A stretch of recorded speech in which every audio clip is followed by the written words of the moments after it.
Yeah, it sure is, isn't it? It's really awesome.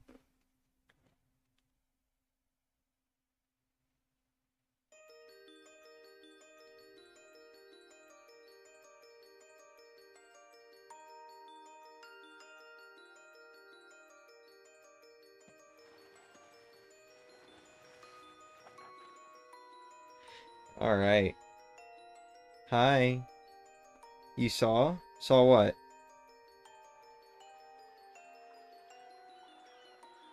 Wait, what did you see?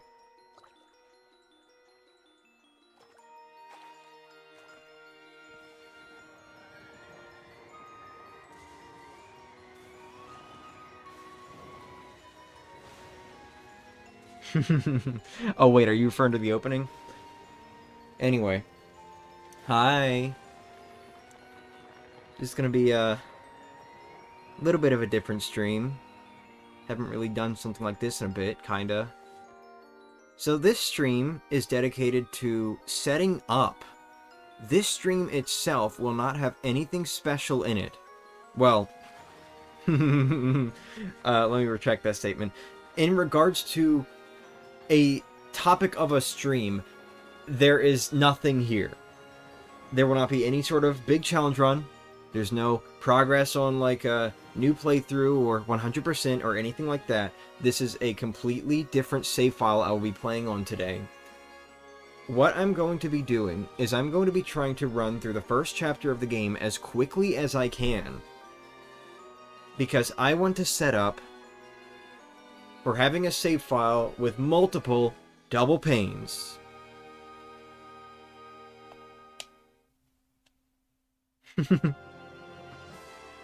Yeah.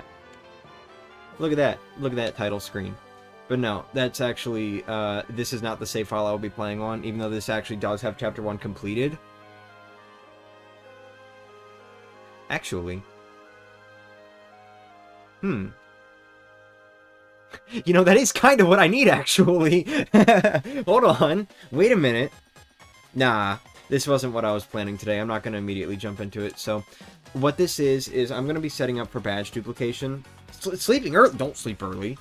But, you know, we're going to be setting up for badge duplication today, and even though I do have a Chapter 1 save file right here, ready to go, I'm actually not going to copy it over and use it or anything.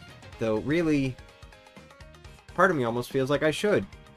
It would certainly save a lot of time, wouldn't it? But, you know, that's not really grand for the stream, is it? No, I wasn't planning to do that. I didn't even think about this. All I did think about, though, is that this is my friend's save file. I was letting him play the 1,000-Year Door for the first time ever. He actually understands. He understands why we like this game so much more than Sticker Star now.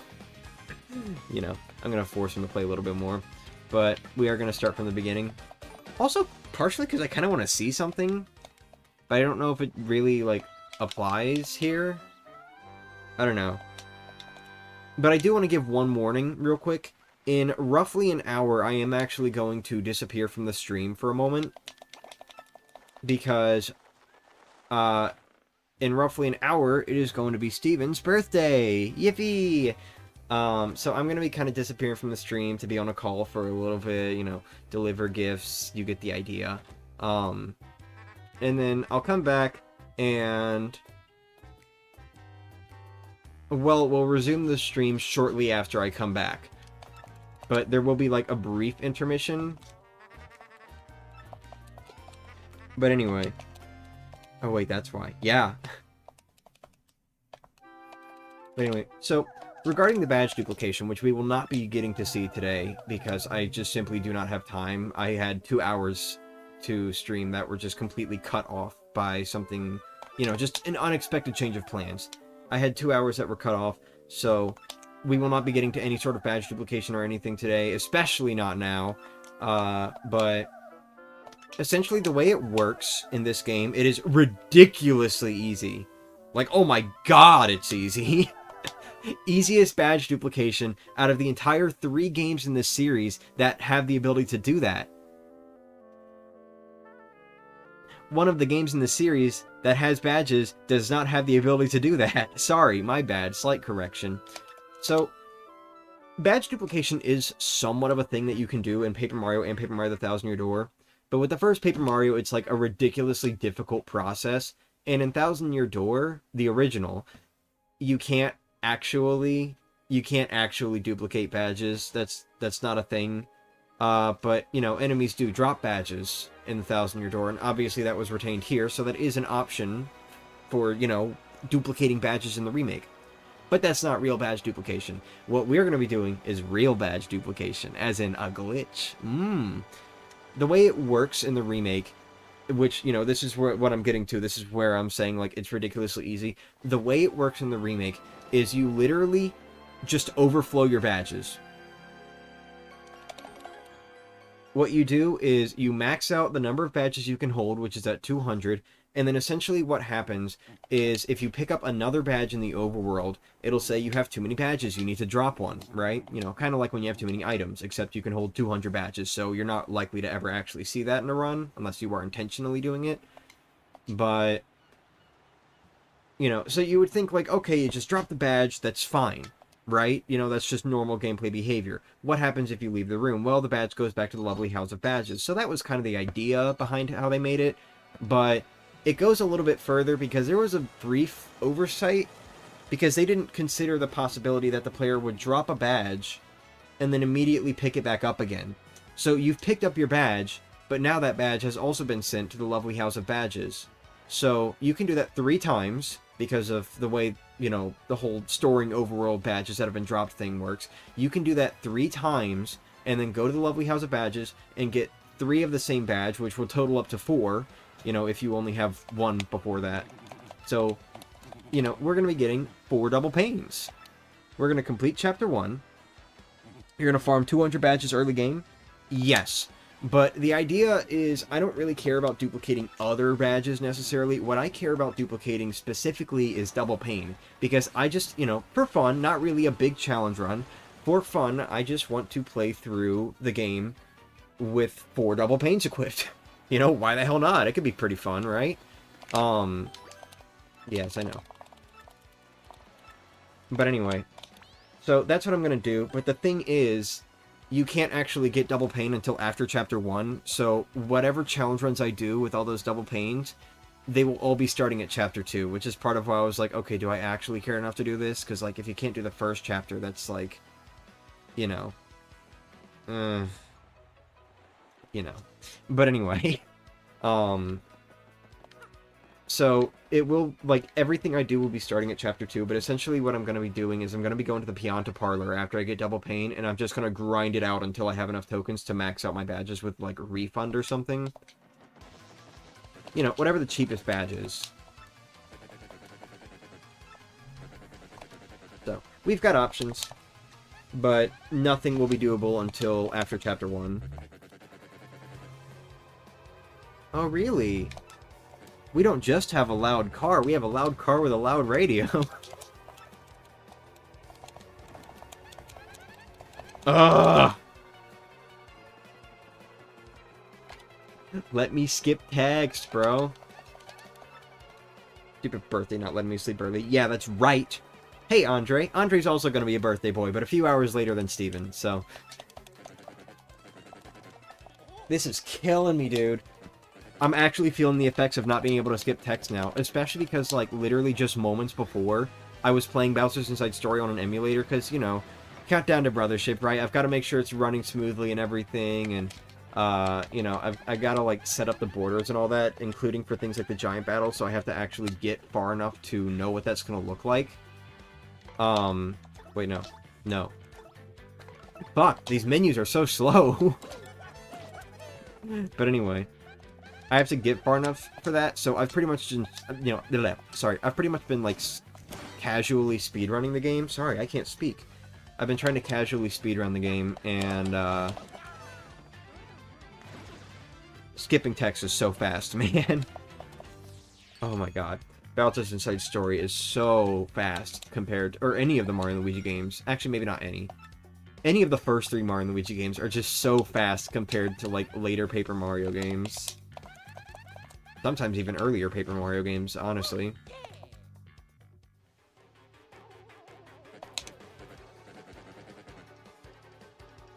What am I hearing? That was odd. I thought I just heard someone out in the living room or something, but nobody else is here. Ugh. Probably ready for Andre's birthday then? Potentially. Anyway. We're actually not going to be collecting that many badges, just because I want to make sure that we do have badges left over in the overworld. In particular, I'm probably not going to collect the Mega Rush P. That's probably going to be the one that I end up going for. Would be great that every game had the way Persona skips dialogue. How does Persona skip dialogue? Is it just like holding down a button or something? Excuse me, holding down a button or something? I'm really playing in advance either. I am sorry, but I only prepared for one birthday. I am very sorry about that.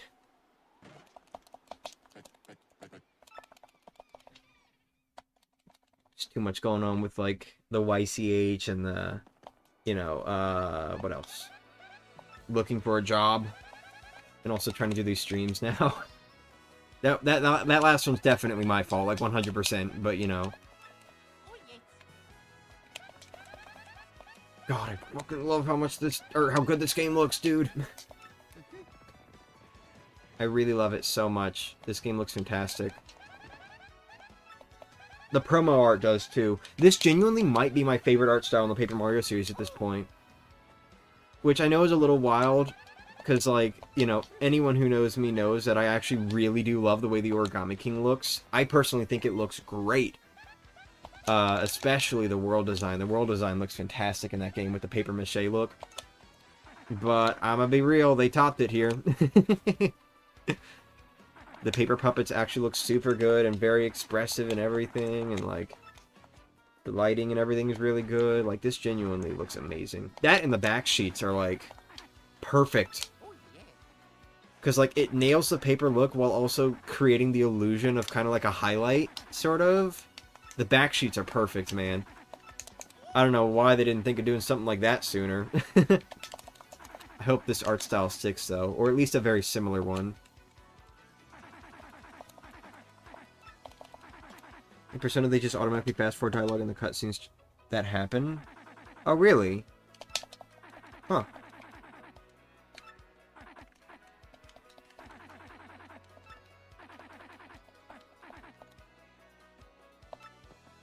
As far as in-game is concerned, I definitely do think this style fits more, but I will be honest, like, just as a whole, if I had to compare, like, this style versus the promo art style for this game, probably gonna go promo art style. The bold black outlines look really good, and then, like, they have really good lighting and everything, too, and it's just so fucking good, dude! I need more. It's fucking eye candy, dude. I need more. Hi, Yosh15.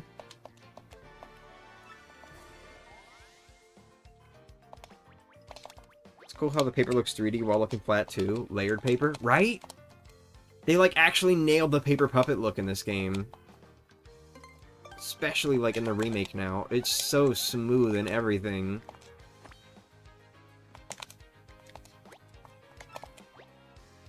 Makes sense to my Charnite can lay a Charmander egg in a bag and egg? Huh?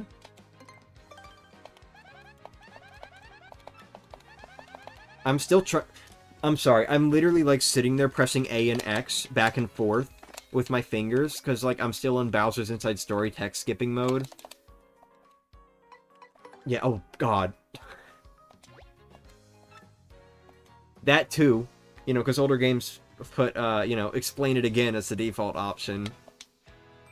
Did I miss the Mario and Luigi stream? No, that's going to be happening later. When it comes to normal stream days like this, I try to prioritize, like, the regular stream first and then do Mario and Luigi after.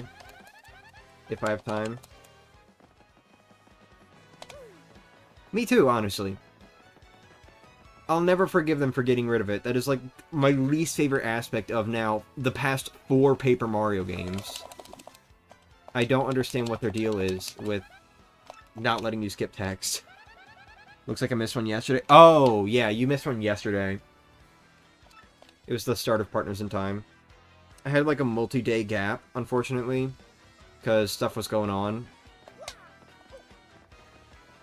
But, you know. There's sometimes 2 Yoshis in a Pokemon that share a birthday? Maybe.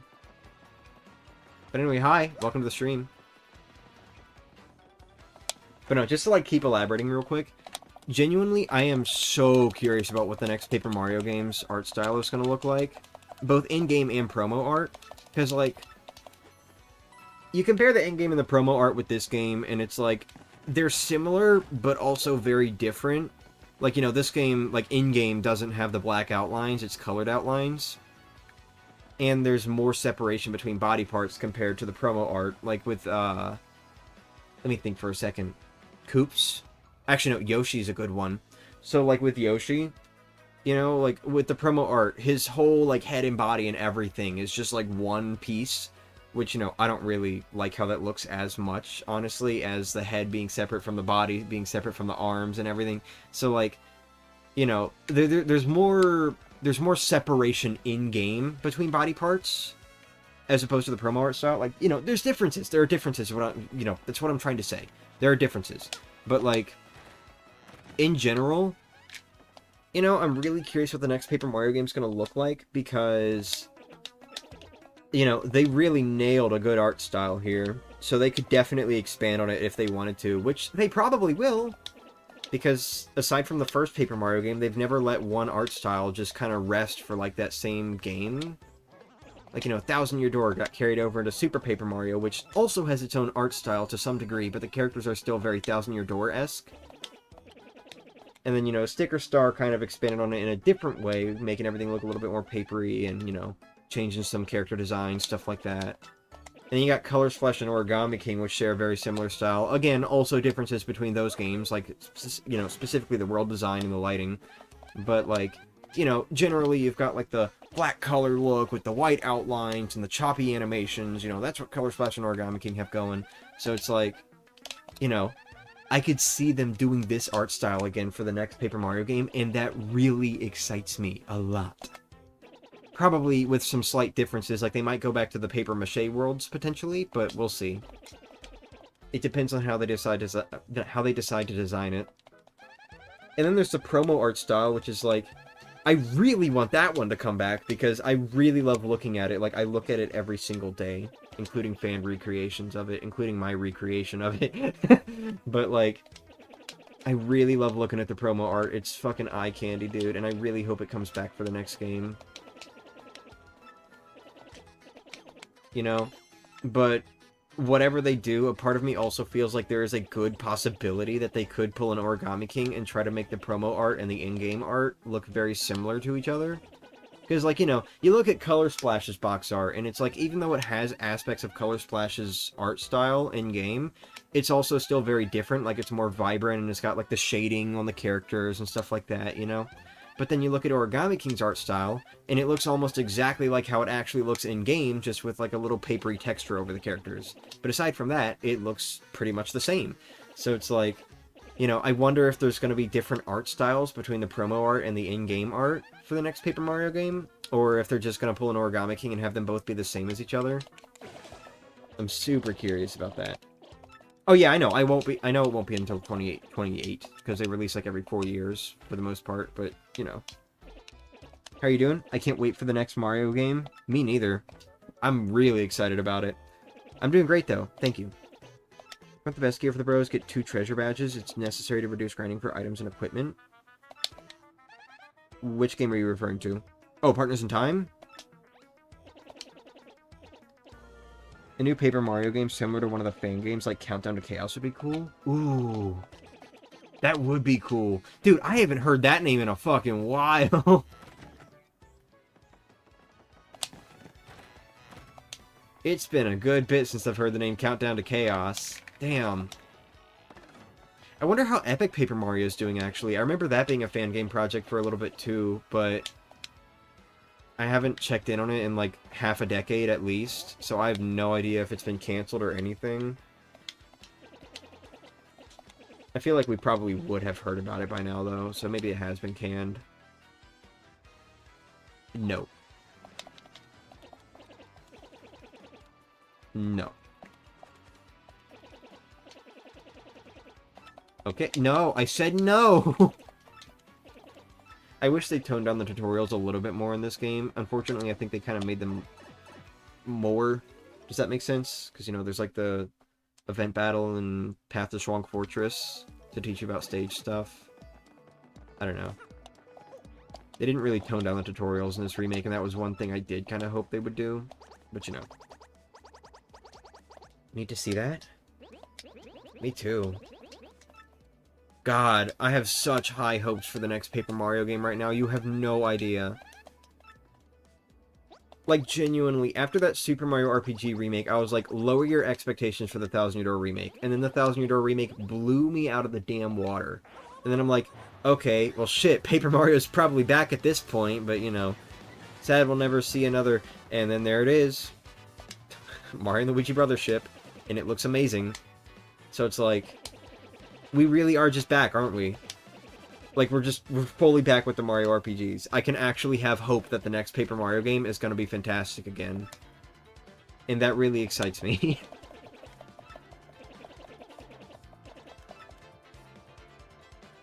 I'm so unbelievably excited to see what the next new Paper Mario game is going to be like, dude. You have no idea. Because I didn't get this, by the way. You know, I was 04, and I got into Super Paper Mario late, and I got into Paper Mario as a whole really late. Like, Sticker Star was already a thing. You know, like, I literally played Super Paper Mario. And then, when I went to go to GameStop to get Mario 64 DS because it intrigued me, there it was. There's Sticker Star. So I'm like, another Paper Mario game, and I got it. You know, so, like, Sticker Star was already out at that point. And then, literally, the same damn thing happened. I go to a fucking retro game store to get Super Mario Sunshine, another 3D Mario game. And there's Thousand Year Door, so it's like... You know, I pretty much discovered these games by coincidence, and by then we were already in Sticker Star, so I've never actually gotten to know what it's like to have really high hopes for the next Paper Mario game. I did have high hopes for the Origami King, but I was also very cautious about it too, because of, you know, specifically the battle system that they were not showing off for a bit. You know?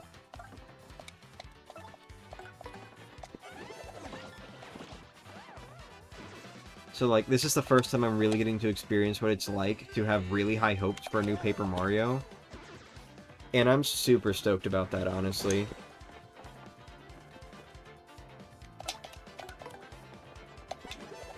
Sorry, I'm gushing. I'm gushing really badly right now. I'm just really excited. Partners sometimes the only Mario and Luigi RPG with the only type of bean. And it works because they're currency instead of stat boosters. Yeah. Except that also makes it the only Mario and Luigi game where you can't max out your stats in vanilla, unless there's something I'm forgetting about. Hold on.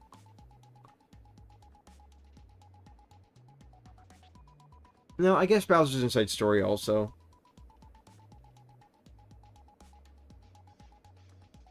Yeah. Yeah. You love the new avatar? Thank you. Oh shit, you can jump over that? Damn! They made everything able to be jumped over in this game. You thought the battle footage was a minigame? Oh, I knew it wasn't a minigame, but I was definitely very like... They're not showing us the battle system. What is going on here? Is that multi-bounce? Did he just do... Or, I'm sorry, line jump? Or line bounce? Something like that. I think it's called line jump in Sticker Star. But, you know. It's like, is that line jump?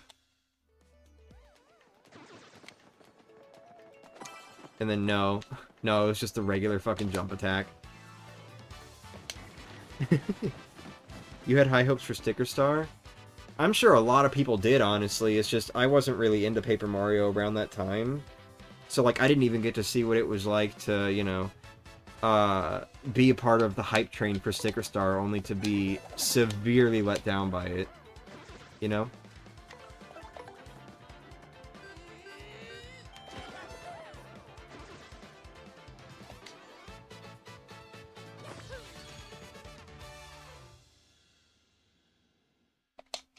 But, dude, I could imagine, like... There are finite beans in every Mario and Luigi game except Superstar Saga and Dream Team. Superstar Saga with the minigames and Dream Team with the golden beanies. Farmer boots. You forgot about the farmer boots. And the Beanmaster badge, for that matter. But that's not really necessary, honestly. And it sucks. God, the Beanmaster badge sucks ass, dude.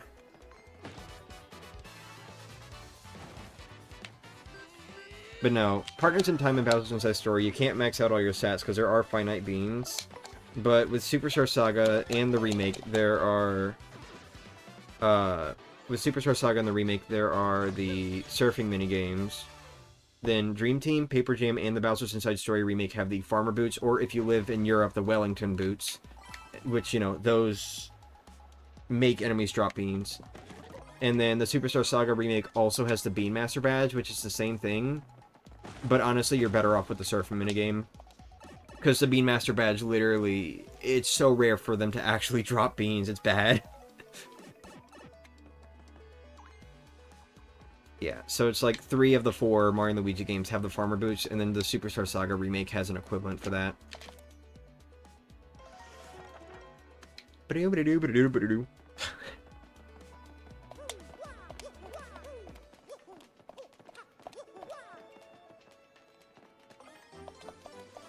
Oh, let me get pretty lucky, actually. Hold on.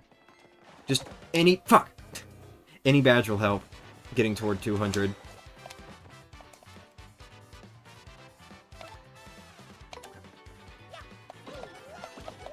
By the way, apparently when you have things like Simplifier on, you can spam the Super Guard button to somehow, like, slightly extend the time that you can hold it. But, you know, I don't... Oh, well, what was that? That could have just been because the turn was ending, though. I don't know.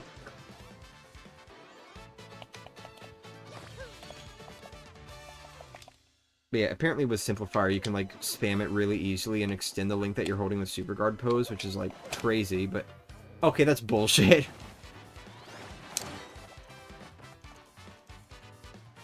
Do I have a Fire Flower? I do. Yippee, using the Fire Flower on the enemies instead of the, you know, the booper. Whatever.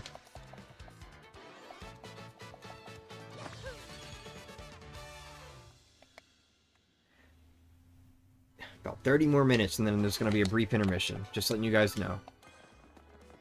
I'm going to disappear for... Well, I guess I'll do it 5 minutes beforehand instead of 10. I don't think there's really a reason to do it 10 minutes beforehand. But, like, you know, at 4:55 my time, or just, you know what? How about this? At the current hour, 55 minutes in, whatever your time is, I will be disappearing for a little bit. Just a few minutes. Just to say happy birthday to my sweetheart.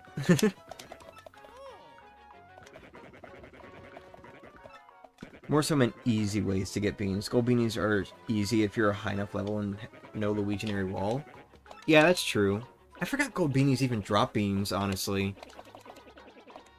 My only issue with the gold beanies is that they're kind of rare. But, like, Farmer Boots and Dream Team are really good because it affects every enemy, which includes Dream World enemies. So if you get into any sort of horde battle in the Dream Team, if you get into any sort of horde battle in the Dream World, you can get a lot of beams, like, really easily with the Farmer Boots. Unfortunately, that's the only game that I'd really say they're actually good in. Because, like, Paper Jam and Bowser's Inside Story Remake and definitely Superstar Saga Remake don't have any sort of horde battles or anything like that.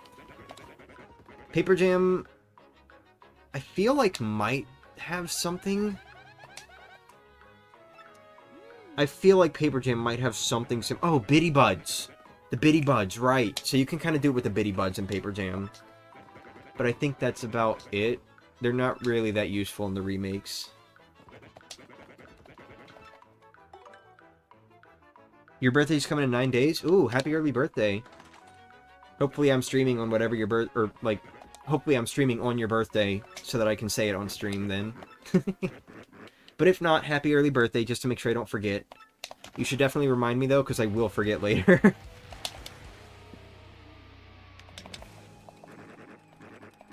I love the floating face, by the way. Like, it's so much more apparent that it's floating in the remake. You can see its reflection, too, but it's, like, dark. Weird. Mario's colorful in the reflection, but not the face. Mm.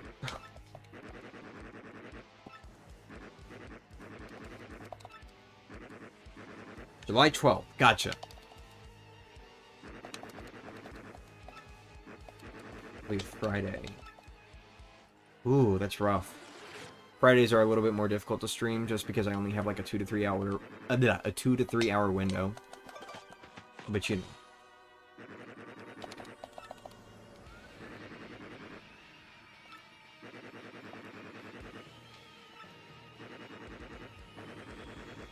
Even shit like that example text, by the way.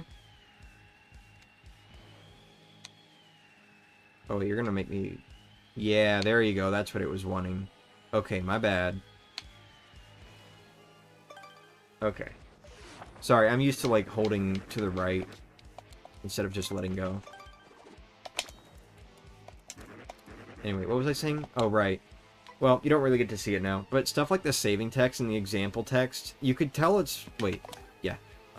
You could tell that it's from the Origami King if you played that game, because it's, like, the same stylization and color movement and everything. But even still, they even added the fucking backsheets to the text, and I love that, too. Like, they really went all out with this art style.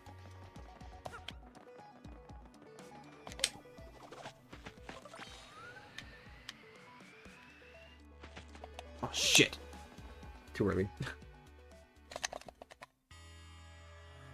I learned something recently, by the way. So, on the topic of Mario & Luigi Dream Team gear, so there is a special set of gear. There are 4 gear items in Mario & Luigi Dream Team called the... We'll call them the birthday gear. There's the birthday boots, the birthday hammer, the birthday wear, and the birthday gloves, I think? Or no, birthday ring. My bad. It's the birthday ring. But, you know, of course, real quick, slight thing, you know, if you live in Europe, it's DOB wear, that's date of birth, which... I'm sorry, that's a stupid rename. I'm gonna call it the birthday gear. But, you know. So... Something very interesting that I actually just learned yesterday in a conversation with some people is that apparently the birthday gear is a complete fucking, like, not necessarily a lie, but, like, very vague in its text. So, the birthday boots and the birthday hammer. The description says that it increases your attack power by 400% on your birthday, right? Or something like that. Something like that. But yeah, they... Oh, okay, so it's multiplied by 5. So yeah, they increase by 400%. So, they increase by 400% on your birthday. That's the boots and the hammer. And then there's the birthday wear, which, you know, same thing, but for defense. And then there's the birthday ring, which is weird. I think it has something to do with, like, multiplying how many lucky hits you get or something. But anyway, apparently... That text is very non-descriptive, because when you read that, you would think like, oh, that means that your attack power will go up by 400%, right? So if you've got, like, 50 attack power, then, you know, wearing that, then your boot attack power will be, like, 200, right? That sounds pretty fucking powerful. That's pretty cool, right? No. No. I actually just learned this yesterday. That's not what it's referring to at all. It is referring to the stat upgrade of the gear itself.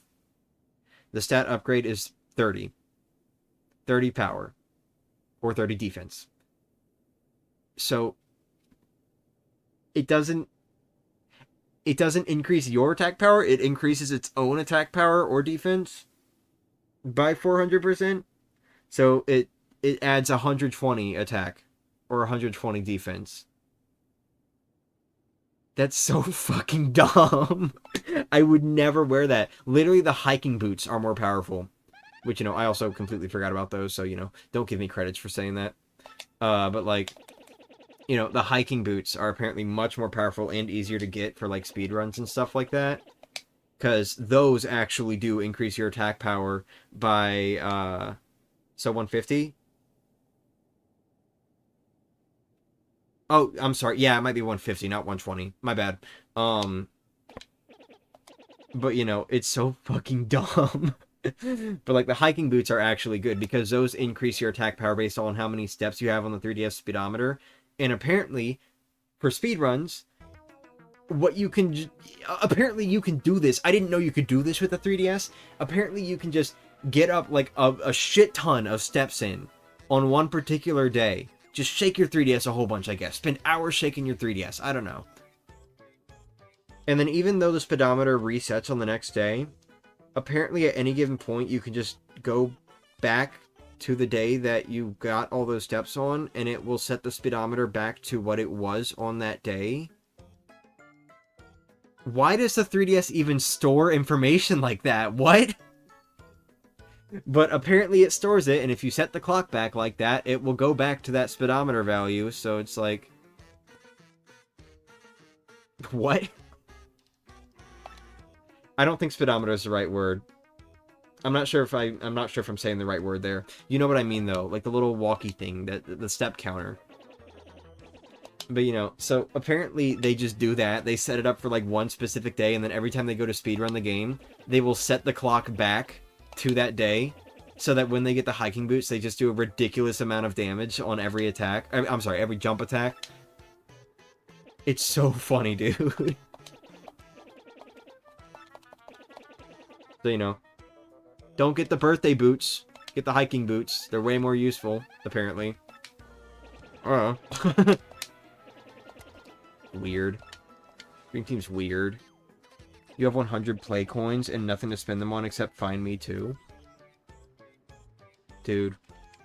Pedometer! That's the word. Thank you. I'm sorry, not speedometer. Pedometer. Thank you. Thank you very much. Yeah, no, the speedometer is the thing in your fucking car that tracks how quick you're going. Whoopsie daisy. But anyway. Dude, I remember using play coins on so much shit. Like, A Link Between Worlds in particular, I could not figure out the Lost Woods. I don't know why.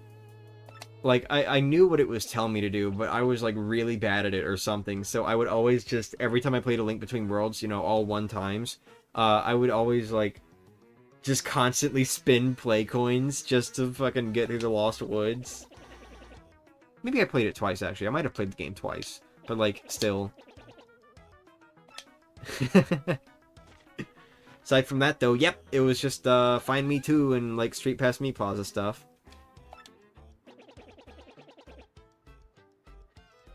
You get told not guilty in a trial because your alibi is your 3DS counting your steps on the day of the crime. That would... Nah, that's ridiculous. Nintendo didn't even bother making play coins relevant in the second half of the 3DS's life cycle. Yeah, no, they kind of gave up on a lot of 3DS-related stuff later on. They were just like, let's just make games and not focus on 3DS gimmicks. Ooh. They very much just did not want to focus on too many 3DS gimmicks in the latter. In fact, most of the fucking...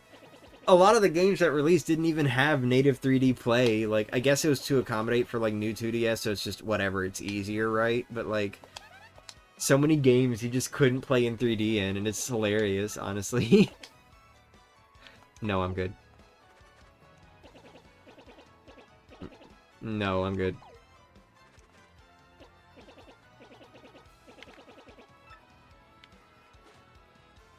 Yes, give me another badge, please. Thank you.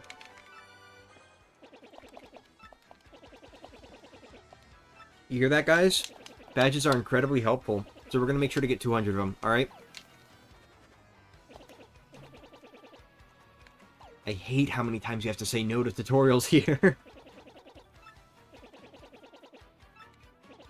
It's weirdly inconsistent, too, because, like, sometimes they'll ask, like, do you want to do the thing? Or did you get all that? Or whatever, and it's, like, it's already on the option that's, like, you know, don't teach me / again. But then other times it's, like, default on the yes option, like, do teach me again, and it's really weird. I don't get it. Do you know when you're going to play Partners in Time tonight? I don't know the exact time, no. I'm thinking probably around 6:30, which will be roughly 2 hours from now. That's probably when I'm going to switch over. But even then, there will be, like, you know, a brief few minutes where I'm actually having to stop the stream and set up again and all that, so, you know. It'll probably be like 10 minutes after I end this stream is when I'll start Partners in Time. Alright, what am I doing now? This way. Wait. Can't do anything here, can you? Badges will be easier to get after Chapter 1. Oh, for sure. Speaking of, though... Oh, shit, I should have been getting other star pieces. I'm kind of stupid. Hi, Dazzle.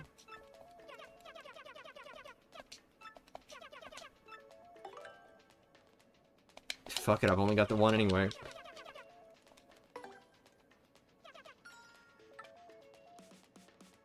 Maybe I shouldn't have done that, actually. That was kind of stupid. The whole point of this is to set up for challenge runs. Oops. Oh well. Slight negative handicap. I have one less star piece to work with in the future. Oopsie daisy. Whatever. Not like it matters that much. 7:30 your time? Yeah, I guess so. Can you feather win? Good question. I don't have any fire flowers. I actually didn't get one. Oops.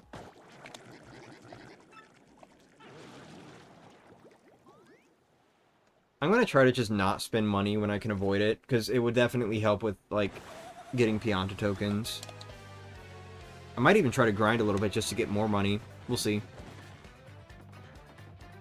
I don't know if I actually want to fight that much, though, because, like, the whole idea is to, you know, not do too much on my save file before, you know, being able to do challenge runs later. We'll see. I might be doing this again tomorrow, by the way. We're probably going to do 2 of these streams this week. But, you know, tomorrow I'll actually have more time to get stuff done, so, you know. I just don't want, like... I don't want to miss my window, you know? Because, like, I don't know if they're ever going to patch it out. I would hope not, but, like... I don't know. Really, if I was confident with my super guards, I would have gone with the other tentacle, but I'm not.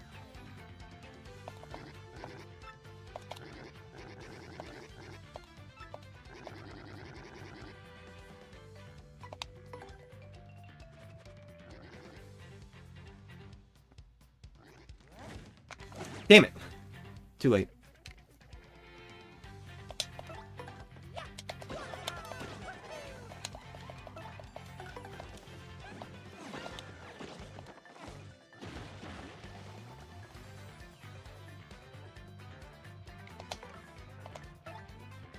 I didn't equip Power Smash. Oopsie daisy.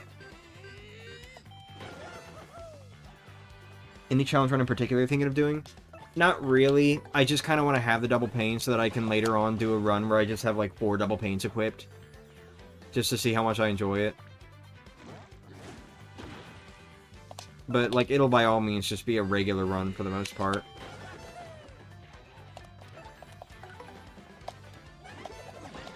Okay, I'm starting to feel like the A button is like slightly weird on my controller. Damn it, too early.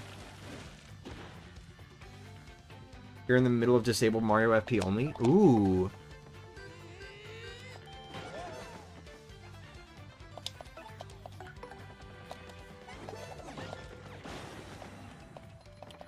Okay, no, it's fine. I don't know. Like, every now and then I feel like I press the button down and it doesn't come up immediately. Does that make sense? It's kind of what it feels like sometimes. I don't know. Hopefully that won't be a problem.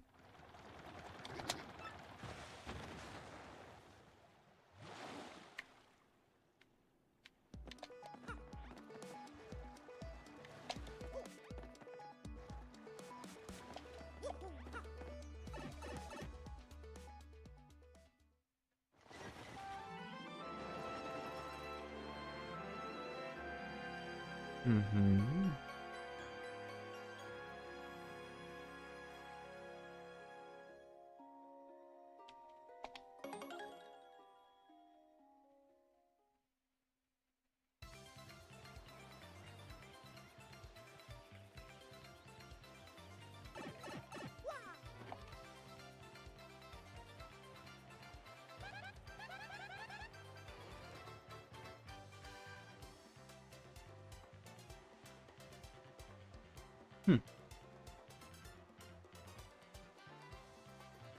Finish it tomorrow. It's just too late now. That's okay. Where can I fight, or when can I fight Prince Mush? I fulfilled the prerequisites and didn't get the email. I'm guessing I have to beat Chapter 4. from what I've heard, yeah, it's between chapters 4 and 5 is when you get the email, as long as you've done the prerequisites. Get Star Piece real quick. That's this tree. Yeah. Get the mushroom too. Holy crap, a second playthrough, right? Sort of. And look up, bunny. Thanks. Oh, he didn't, like, jerk that time. Usually when he looks up in this game, he, like, jerks his body around, and it's so hilarious looking.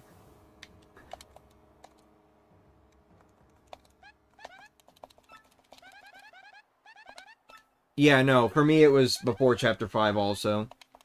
Like, I remember specifically in the Chapter 5 stream, I was like, I'm gonna go to Chapter 5, and then I got the email, and I was like, oh, never mind, and we spent, like, a good hour in the glitch pit.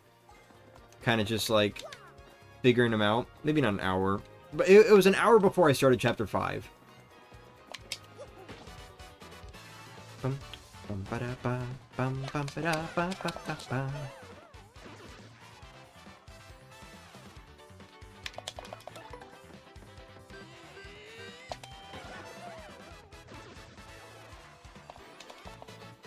What am I doing? Stop grinding!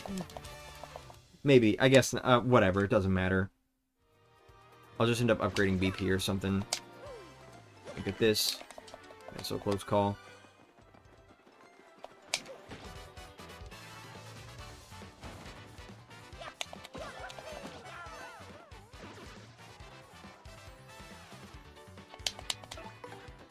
You know what? Yeah, since I only really actually plan on using this for, like, a quintuple pain run, well, assuming that's even a thing you could do, but, or, I don't know. It might max out at quadruple, I'm not sure. But, like, assuming that is a thing you can do, like, whatever. My point is, I might just end up playing, yeah, I'm just gonna play normally. Whatever, I don't care. So what if I level up a little bit in Chapter 1? Whatever. I'll just upgrade BP. That way I don't have to worry about, like, oh, but this challenge run could be harder if I had 10 HP the whole time, or something like that. We'll see. I'll just play it normally. Hopefully I won't regret it later. I commissioned a friend to draw some art of what a good Mario & Luigi / Paper Mario crossover would be. Paper Luigi included in Snetlet instead of Starlo. Ooh. Looking forward to it. Well, if you ever, like, decide to show it off, like linking to it or something. I don't have time to make an animation with the two non-American twins, but I will play America from... Huh? Oh, alright. She says she might finish the line art by my birthday, but the full thing will have to wait until after. Aw, okay. Yes, I know you're full of good ideas.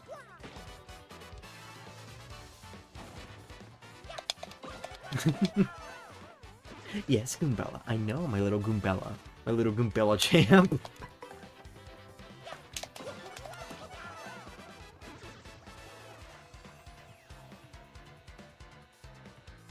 I have the brain of a fish. I was like, okay, hold on. I was like, I should kill the Paragoomba with Mario so that Goombella can attack the Spike Goomba. That was my line of thinking just then. I have the brain of a fish. Like, I literally knew what to do, and then I just fucking, like, crossed wires. Whatever, it doesn't matter. Unlike the original game, I can actually super guard the Spike Goombas easily here.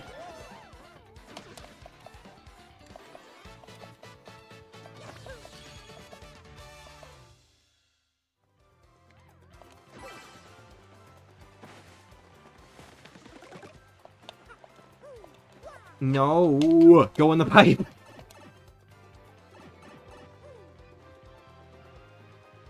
Dude, I'm not gonna lie. I mean, it's too late at this point because of autosaves and stuff like that, but I am, like, slowly starting to regret buying that Attack Effects Y. I don't know why I did that.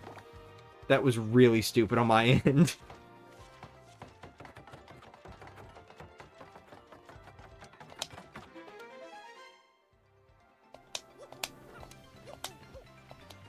Oh well. What? Okay, that was weird.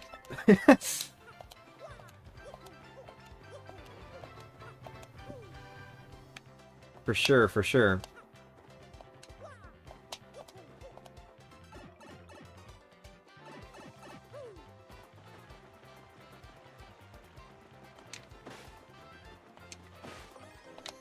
Mm-hmm. Mm-hmm.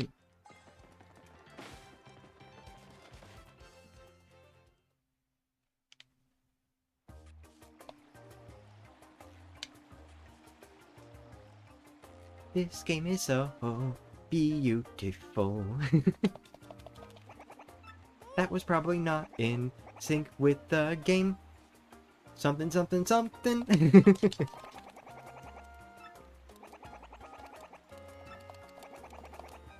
I do like how they just completely removed the surprise entirely, by the way. Like, I remember in the Chapter 1 stream, I was like, you know, oh my god, they're actually referring to Hooktail as a she? They know Hooktail's gender this time? What's the surprise gonna be in Chapter 8? Nothing. There was no surprise. It's just, oh, Hooktail has a brother. Speaking of, to follow up on that, for those who were here with for the stream where Noko was like, no, I thought all 3 dragons were female in Japanese. No, they were not. I actually looked into it. Gloomtail was actually male in the Japanese original. Paper Mario is cancelled because it encourages you to hurt nature by hitting trees and bush. Oh! I'm sorry for making that sound.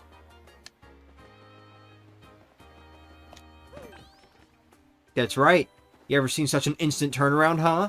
You ever seen such an instant turnaround? Hmm? You ever seen such an instant turnaround? An instant turnaround. Yeah! This is gonna be the one, by the way. There's a reason I had it in the thumbnail. This is gonna be the one that I try to do it with. I don't know if that's the greatest idea, honestly, but, like, surely shit can't just go flying out, like, over the side or anything. I would really hope not, honestly.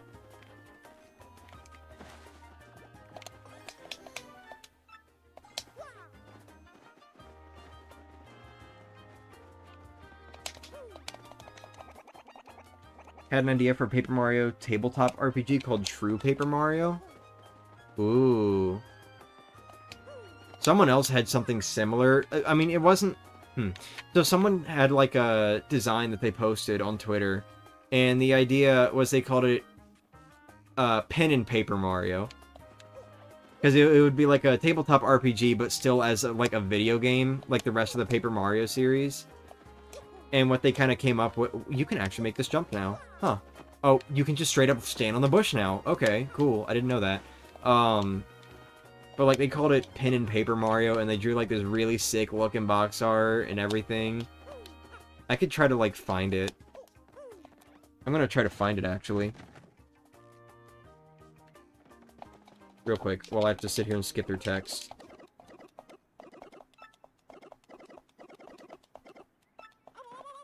Canada? Oh. Colon choke. Okay. I was like, why the... I was like, why the hell did Steven just fucking rename himself to Canada when reposting my shit? It's for a joke someone else made. Alright, let me see. Pen and Paper Mario. Twitter be helpful? Question mark.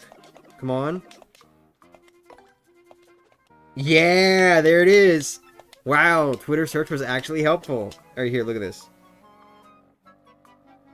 Bam. Check that out. I would love for a game like that to happen. I'm only good at writing and math, so someone else would have to do the art. Well, hey, you know, there's someone right there.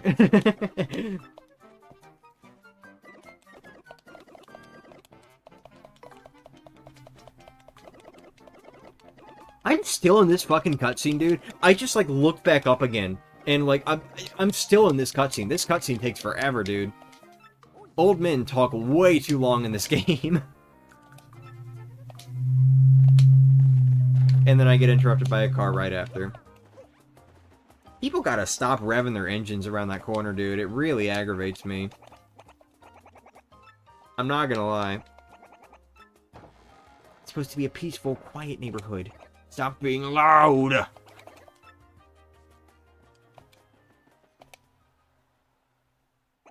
And it's so much worse, too, because, like, years ago they built an expressway that pretty much cuts right through here, so there's so much more activity than there used to be. Granted, years ago was, like, probably a decade ago at this point, but, like, still. I remember when cars weren't constantly driving by constantly. It was pretty nice. Box art looks sick, though, right?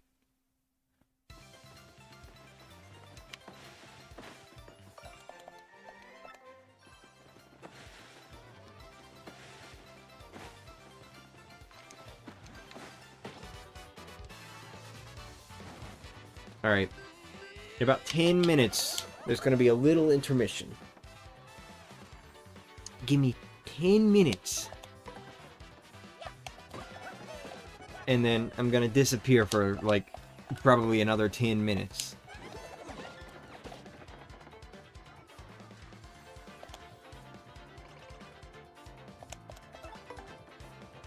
Oh, you know what? There's something I didn't notice, by the way, when I was in this area in the Chapter 1 stream.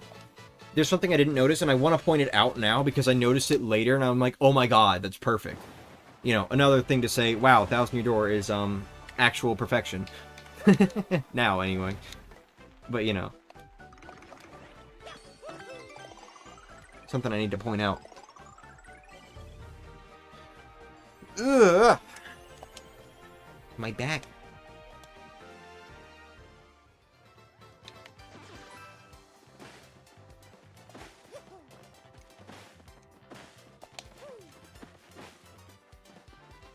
Alright, so right here. So this new event battle that they added into the game, right? This was not here in the original.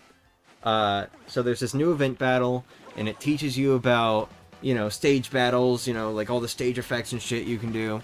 But there's something I noticed about this fight that is actually fucking genius. So, first they're going to teach you about, like, you know, the audience being able to throw rocks and stuff like that. So, we'll go ahead and get that taken care of real quick. God, this text is so slow.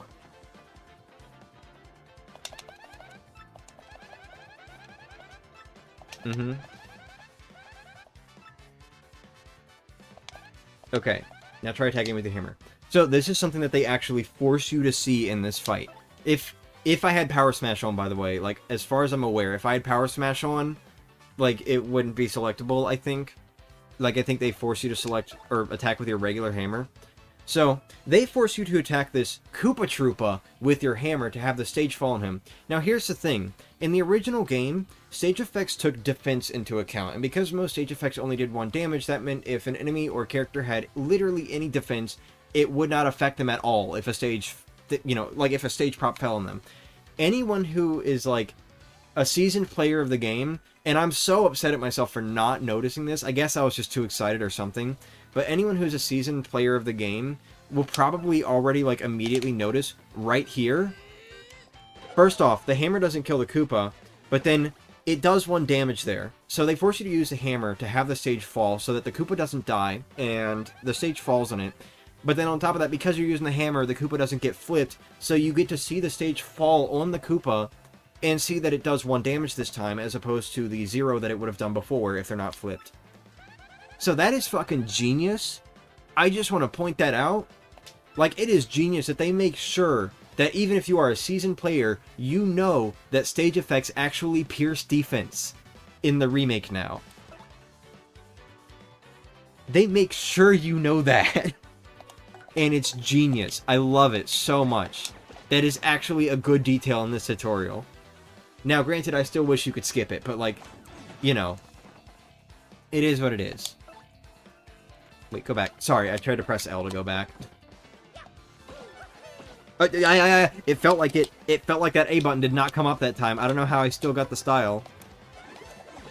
I don't know what's going on. You're going to witness my thing I will give to Steven, right? Yeah, sure.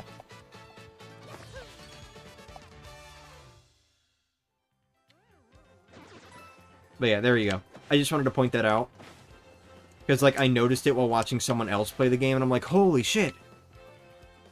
That's perfect. That is perfect how they set that up. You know? Imagine the Iron Twins getting defeated by stage effects. Nah. Unfortunately, they're still immune to defense piercing stuff. Okay, what the hell? The A button got stuck! I don't know what happened there. I think something is up with my A button.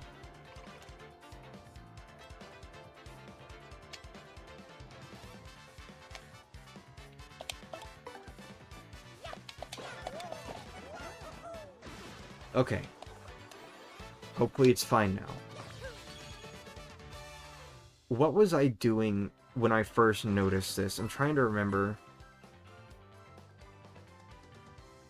Mashing really hard through text. That's what it was. God, I hope that didn't break my fucking controller.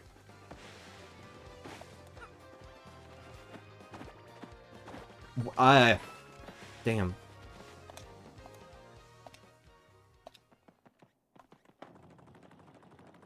Might be time to get a new controller.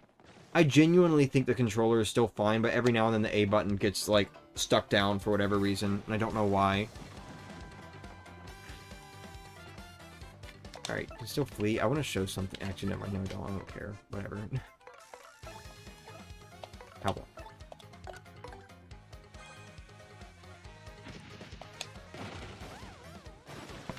I wonder what new badges could Nintendo make? Oh, you mean like actual badges they could have potentially added to this game?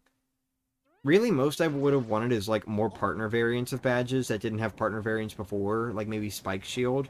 But at the same time, I can definitely understand why they didn't do stuff like that, because Spike Shield P in particular would be pretty bad, because then it defeats the purpose of then it defeats the purpose of trying to use partners like Koops and Bobbery who can hit spiky enemies, where Goombella and Yoshi can't. Well, not with their regular attacks, anyway. Goombella just straight up can't, actually. I don't think she has any moves that hit spiky enemies. Best she can do is just Rally Wink to give Mario a turn. But, you know, I can see why they didn't do stuff like Spike Shield P and all that, because, like, that would have kind of removed the point of ground-hitting partners. But at the same time, I would have liked some new badges, maybe, aside from Nostalgic Tunes and the Gold Medal. Yoshi badge? Sure.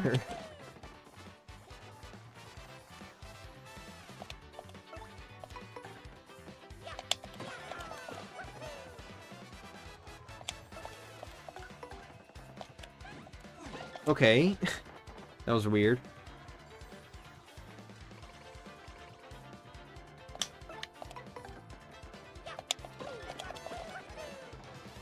Probably sleep after the Hall of Feather. Okay. There we go.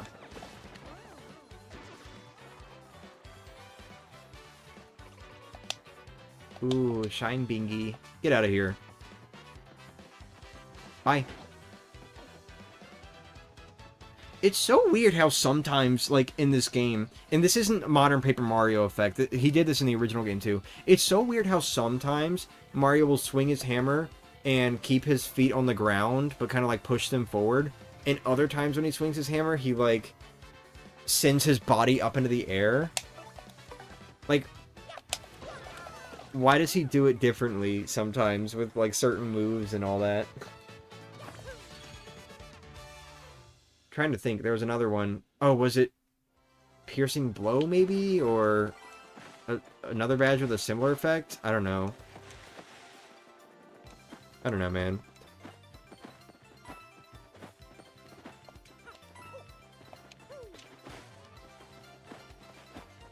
By the way, just letting you guys know one more thing. So, regarding the completion run, when did you change avatars? It's been like this the whole stream. But anyway, just letting you guys know, as far as like the 100% run is concerned, there is some more stuff to do. Apparently they added a little bit more to the X-Naut Fortress in the post-game regarding the crane game thing.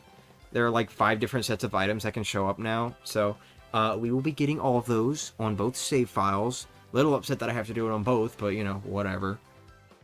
just for the sake of saying I did everything.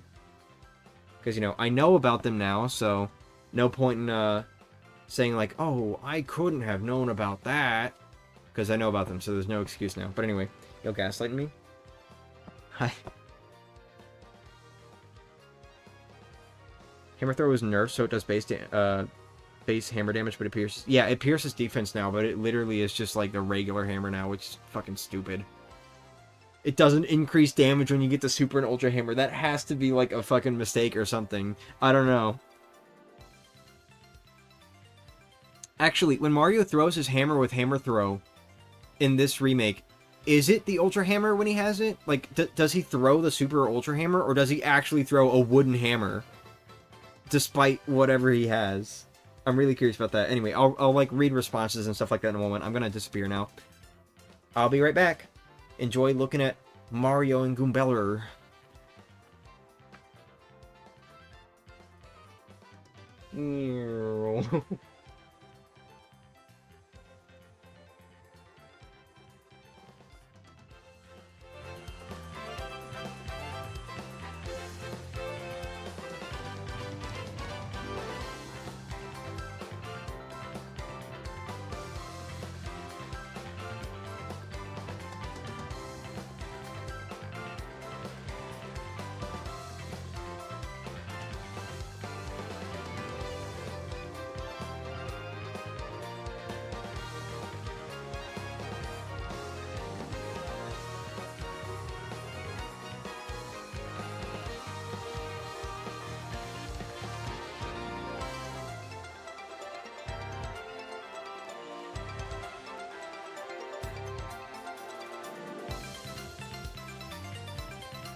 And we're back. Okay.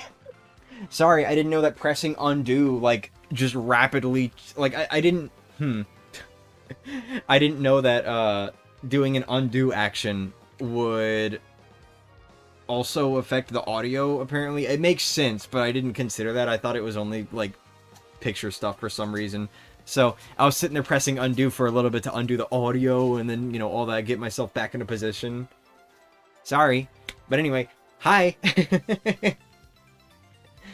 Okay, so I'm here now. We just finished the call. I wished him happy birthday, delivered the gifts and DMs and all that. You'll see me on Discord and Twitter and all that later. I just don't want to deal with all that right now. But that said, we're not done with this intermission yet, because I just got sent something on Discord, also for Steven's birthday. Happy birthday, Steven. I love you. But I got sent something on Discord to reveal on stream. So we're going to watch that. It is going to be a video that I have to import, so if the audio is a little loud initially, I do apologize. I'll just, you know, I'll try to keep it down, like, real quickly, but be prepared to turn down your volume in a moment anyway, just in case. So I'm going to go ahead and mute the game audio, and I'm going to try to import this video. I do apologize for being absent. Just want to call, wishing him happy birthday and all that. But we're here now. We're here. Alright, hi Heaventy. Yeah, there he is. That's the guy who sent me the thing. Alright, gonna go ahead and mute game audio. Good night. And now I'm gonna go on Discord real quick and get the video downloaded. Let me mute the TV audio too, because I can hear it pretty well right now. Okay. Oh, I should... Are my speakers on? No, I should turn up my own speakers so I can hear the video too.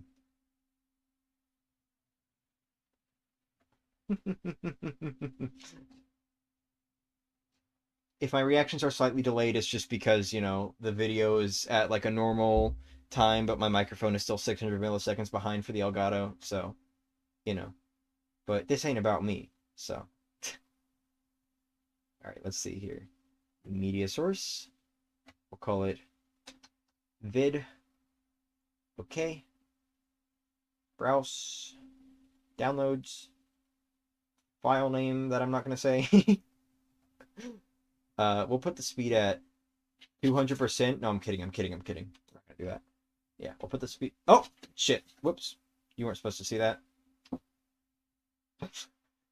Sorry. And then I should also be able to turn it down. Yeah, okay, I can turn it down before I actually import the thing. Okay, here we go. Ready? Hopefully it's at a good size whenever I press OK. Oh, there we go. Look at that. Alright. Try to turn the volume up a little bit more, actually. Actually, I'll just stop talking.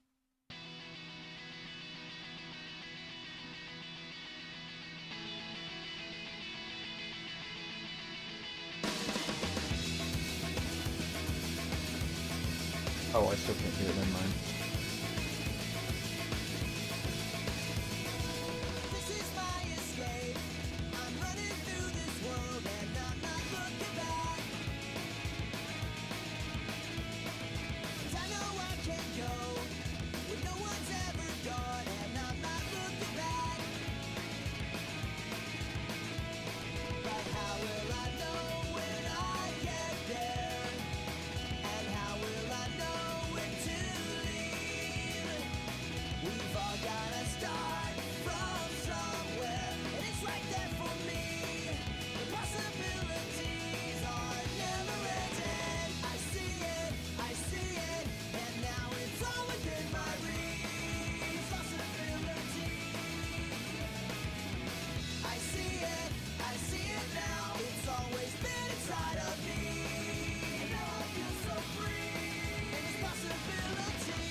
Oh, I forgot to... I forgot to make it not just instantly disappear when the video ends. Whoopsie. But damn! That looked really good, Heaven T. That looked really good. I hope you like it, Steven and Andre. I'm sure he put a lot of work into that. Alright, there we go. Game audio back up. So wait, that was Sonic Unleashed, right? The one with like the werehog form and all that? I'm assuming because of the like the big Rex form moving slower and everything. But yeah, that looked really cool, Heaven T. Heaven T. Wow, I really like I really pronounced that T. But anyway, good job. And happy birthday. Alright, where's my TV remote? Alright, I'm gonna get back to the game now. But there you go. And also, thank you for letting me show it off on stream. I really appreciate that. Well, more so asking me if you could. But, like, you know what I mean.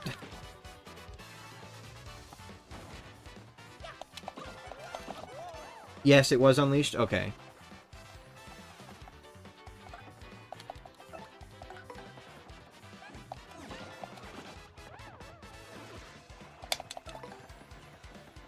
That was really cool, dude. I wish that I could, like, figure out how to make it so that when a video is playing on OBS, I can hear the audio out of the speakers.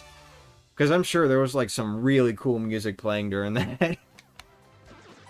I don't know how to make OBS play audio out of the speakers when there's, like, a video playing on it. Or if it even can do that, honestly.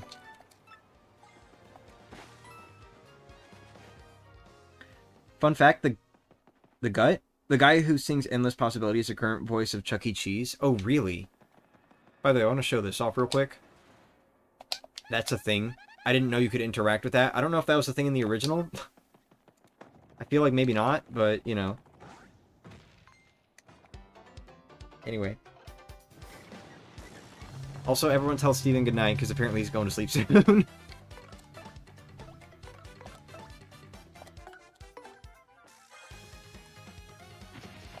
But you know.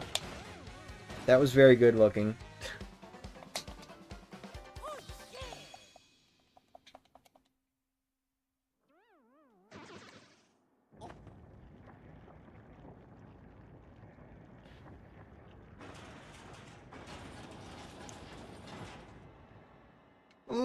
My back.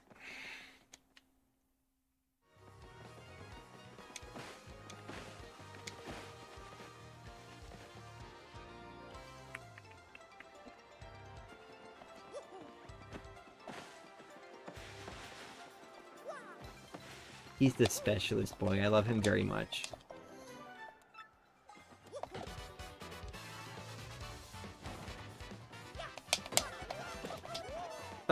Okay. Yeah, I gotta figure this A button thing out. It's weird, too, because, like, whatever was going on, like, I wasn't experiencing this when I was trying to, like, quickly get through Bowser's Inside Story. What was that? Okay, that was weird. I'm not sure what's going on with my controller, I'm not gonna lie. It's like the A button's just sticking down sometimes for some reason. I think I might have fucked something up. Oopsie daisy.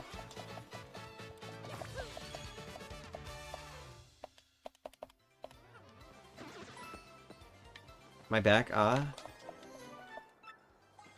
yeah?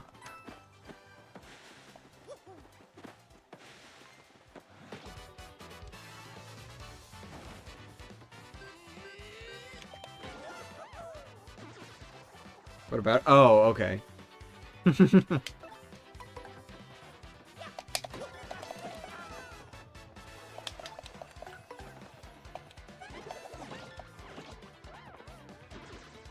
Oh, you know what? Maybe it has to do with my thumb placement. Because, like, with this game, I keep my thumb over the A button, where with Mario and Luigi, I have it over both the A and B button. Maybe it has to do with that. Maybe telling peeps good night for me. Just gotta check Discord a little longer. Okay.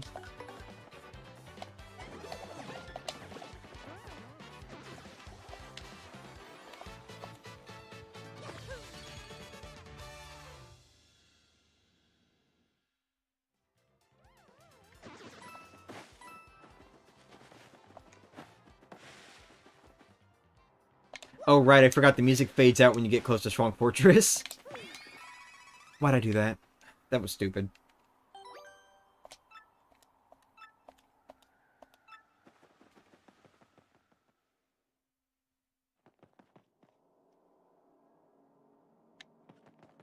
I think just because I'm also going to be doing this stream tomorrow, I think I am probably just going to stop after Chapter 1. Just so that I have time to do Mario and Luigi as well.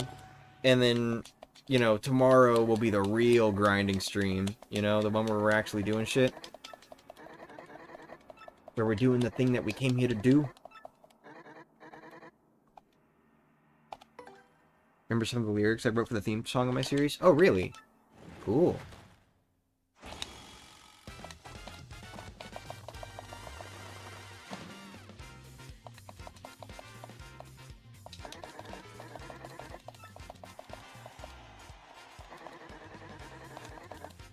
You know, probably won't be a show and thus won't need a theme song for like 20 years. Oh.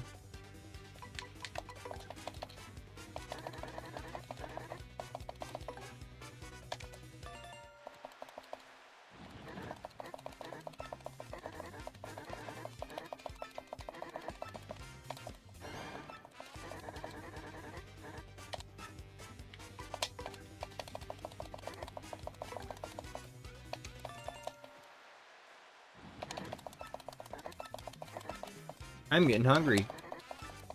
I want food.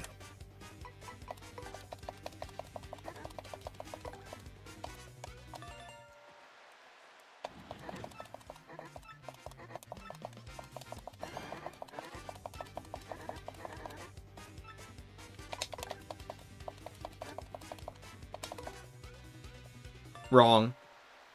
The Crystal Star is in X-Naut Fortress. What's in Hooktail Castle is the Diamond Star, but you know, you wouldn't know that, would you? Bitch. I'm sorry.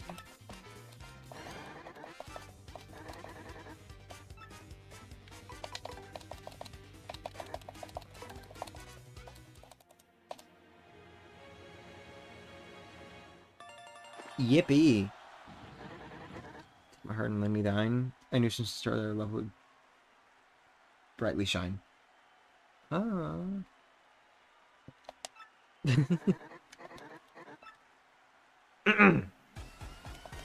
Heart has a double meaning because there are magical artifacts called the Hearts of Aurora. Ooh.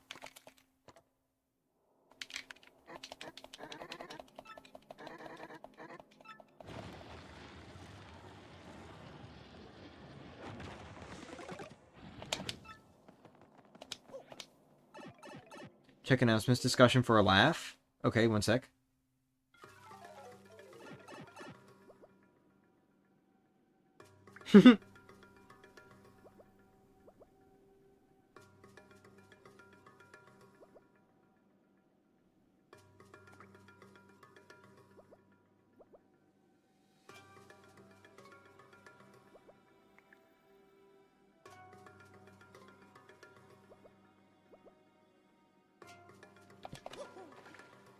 Like the rainbow quartz of the remake more than the milky quartz of the original?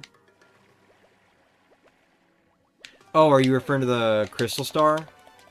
Yeah.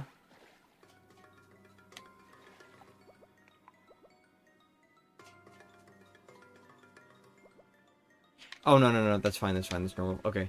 I was like, wait a minute, I thought that was Power Bounce. No, that's Multi-Bounce. Power Bounce is in Hooktail Castle. I don't know why I got that mixed up.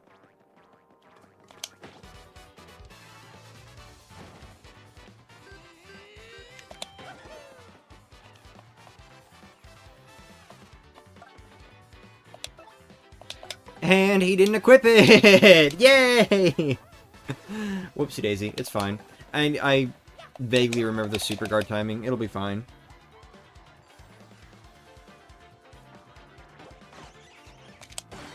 Yeah.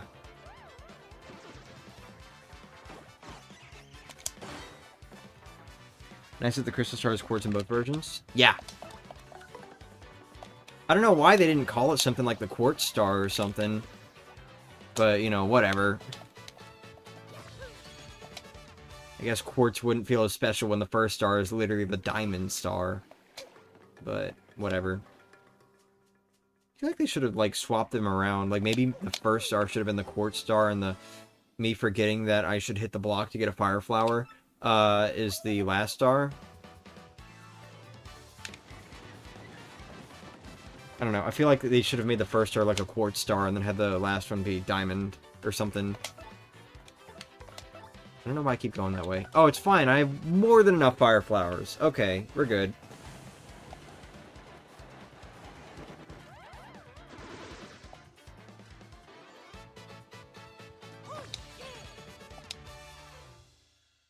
Small tie-in with Super Mario RPG. Mm-hmm.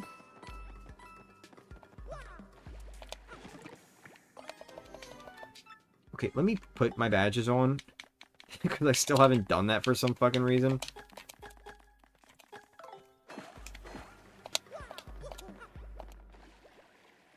At least we get the funny sounds, even though I kind of wasted that star piece.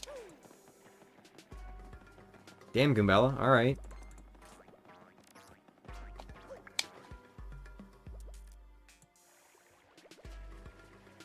I really appreciate that the water doesn't unnecessarily slow you down like it did in the original, by the way. It's a small detail, but it counts. It's a small detail, but I'm walking into the wall while I look at chat.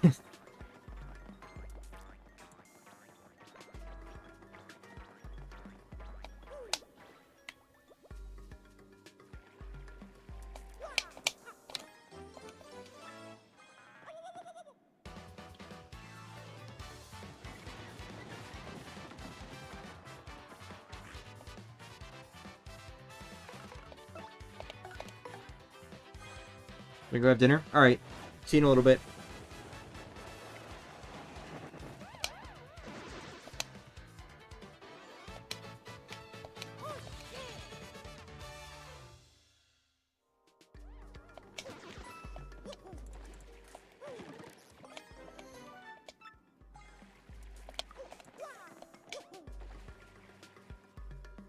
This builds, by the way, I didn't exactly notice this. Like, I noticed a peta, but, like, I didn't realize that it was actually building the whole time. Even fucking Schwank Fortress builds in this game. So much of this music just keeps building, and I love it so much.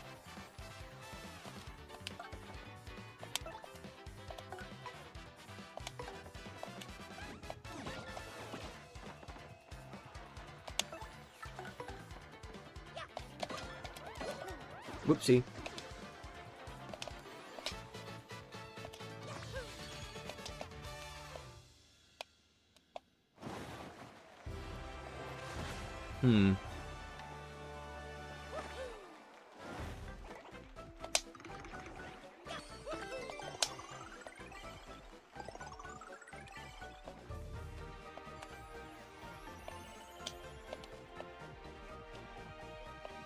Sorry, I'm like playing with my A button, see if I can like, I don't know, prove myself wrong about it sticking.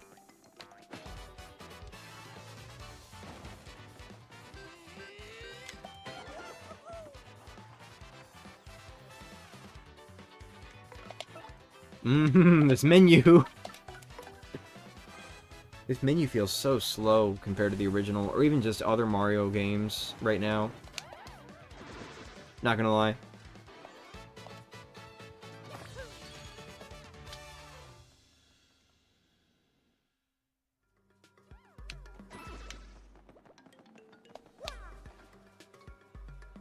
You know, I do want to do a pre-Hooktail Pit at some point before this game kind of becomes, like, irrelevant, which I don't think it will, honestly. It's probably going to stay relevant for a long time, because the original was for a long time, and still kind of is, honestly. But, you know, before the year is over, I want to do a pre-Hooktail Pit run. It will be my first time, by the way. It will be my first time ever doing a pre-Hooktail Pit. And, you know, I'm not saying I'll succeed, I probably won't, but I do feel like I have better chances with this game just because I know the superguard timing's a little better, just off of one playthrough. Superguard timings are much easier here. Alright.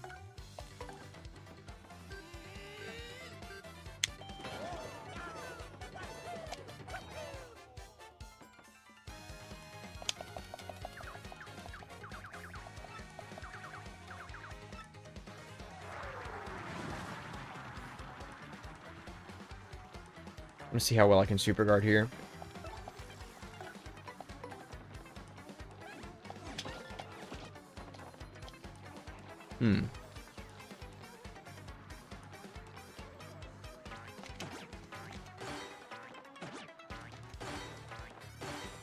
Okay, got 3 out of 5. Okay, too late.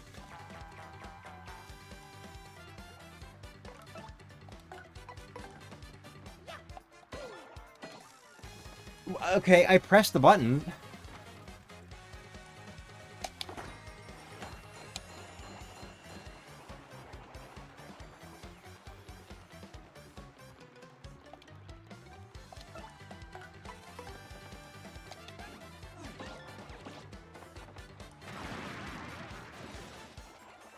There. I knew it. I knew it was sticking down. I just, like, looked down at the controller and, like, watched it stick. What the hell, man? I wonder if maybe I can, like, take it apart somehow and see if I can clean something or whatever. I don't know. If nothing else, I guess I'll just get another USB GameCube controller or something. That's a little upsetting. I don't know why this is happening.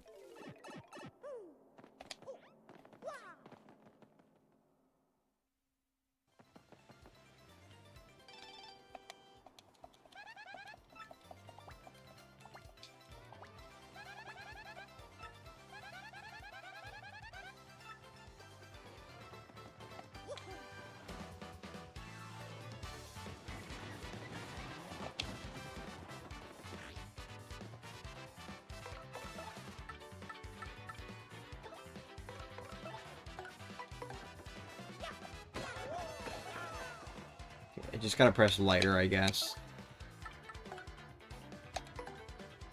See what I get. I'll close my eyes. Bam. Ooh. That was great.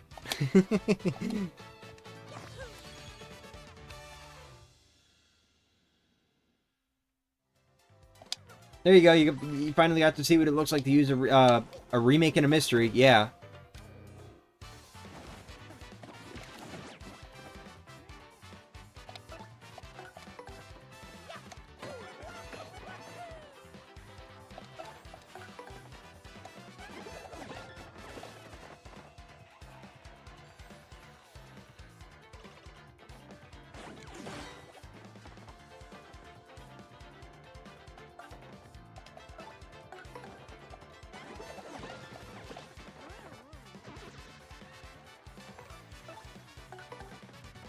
Might try washing it down around the sides of the button later, see if that makes any difference. I kind of doubt it, and I'm a little scared of messing up the controller, but, like, I don't know. I don't want to be dealing with this, like, forever while I'm trying to play every game ever. Dude, imagine, like, trying to do any sort of attack where I have to hold and release the button, and then it just fucking screws me up because the button stayed held down after I let go. Like, that could actually be a problem, specifically with this game. I don't want to deal with that. I gotta figure out what's causing this.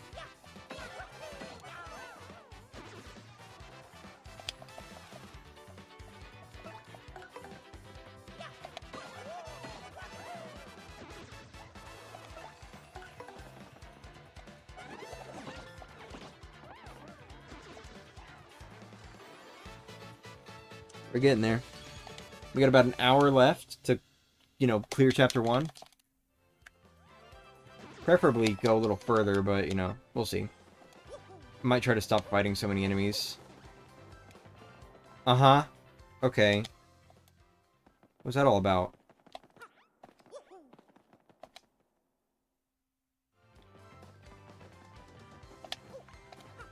Ah!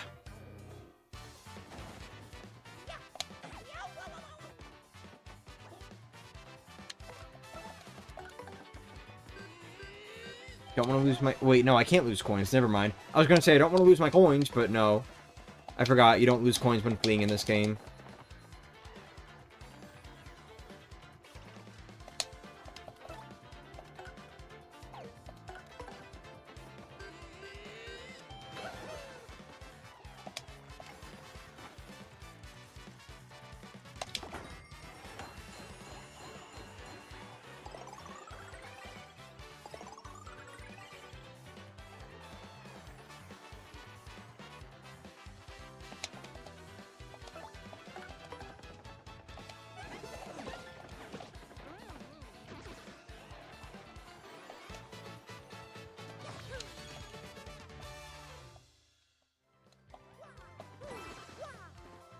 Hmm.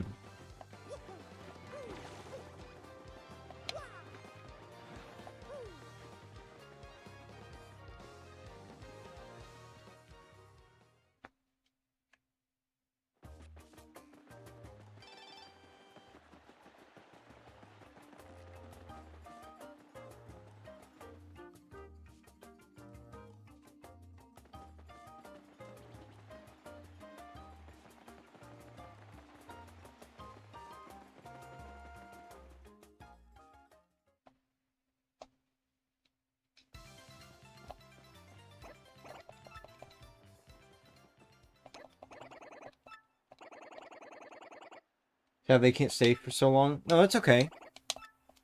You can go if you have to. Thank you for sticking around, though. I didn't actually know you were still here.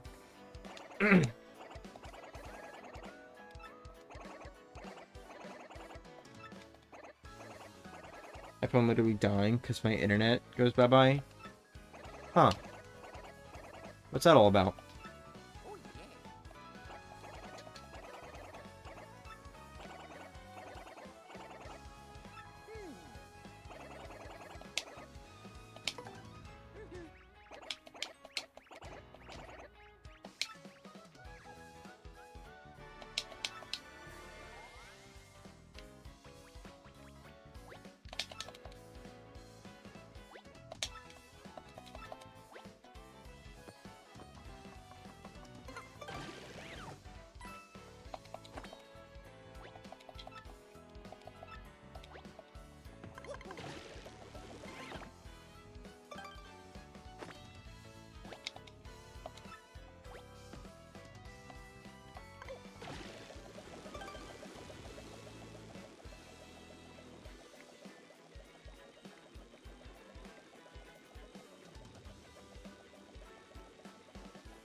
Huh, there's even one in front? Why do they have one in front? That's weird.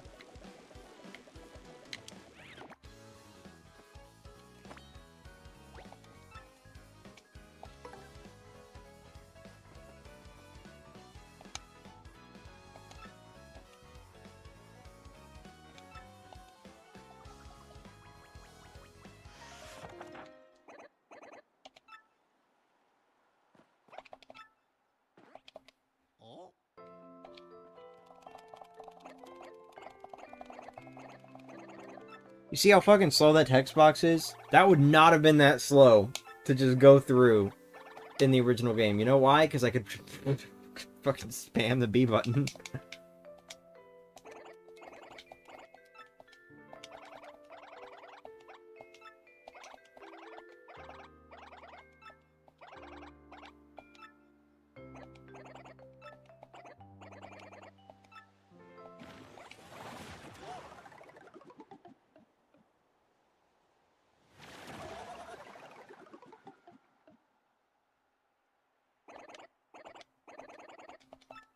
Alright.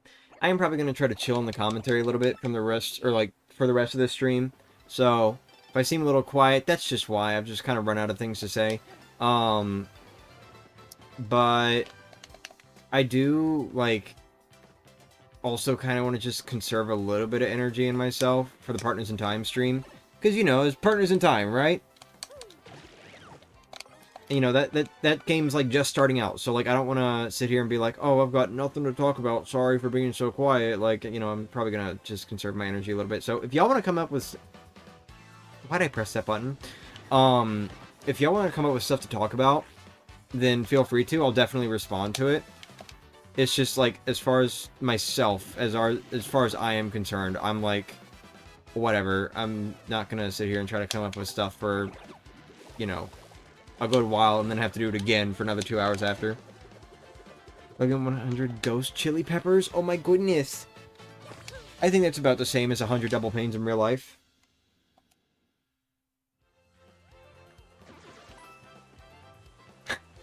Man. Oh, I'm sure you do.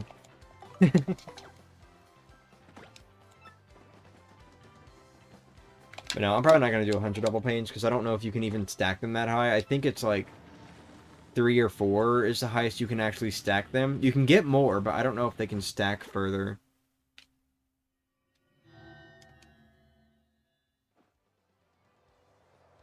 Also, one thing that's really funny to me, by the way, I didn't really point this out, but it is kind of funny how even though you can, like, move and all that, well, not move, but, like, even though you can hammer and all that in 360 degrees in the remake, you still can't, like, use partners in any other direction. Because this game is just so, like, horizontally designed, so you can't blow with Flurry this way, or send Koops that way, or, you know, like, use Yoshi's little flutter. Oh, why is Mario's head clipping through his arm? That's weird. But anyway, you can't, like, send, or, like, you know, you can't do, like, a flutter jump that way with Yoshi or anything like that. Like, everything still moves horizontally, except for your hammer. You can hammer in every direction now. Honestly, I think that is probably the best way they could have done it. Because, like, allowing the players to shoot Koops, like, that way or something, you know, I don't think that would have worked out very well. They would have had to find a way to de-cheese a lot of stuff. A lot of stuff. A lot. That's right. Bet you it's been a bit since you've seen someone new do it with the hammer, huh? Huh? Yeah? That'd be half your badge slots gone? Yeah, no thanks. I think I can test it by just getting, like, 4 double panes and then seeing if it still stacks after the 3rd one.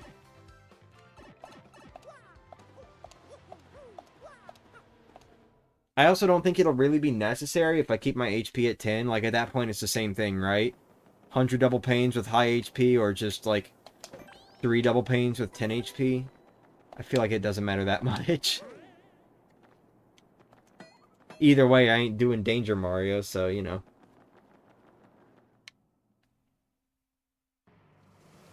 Mario's just on a higher plane of existence than its partners. Exactly! You see, Mario was given the ability to flip to 3D by Bestovius. Oh, wait, sorry, that's in the future.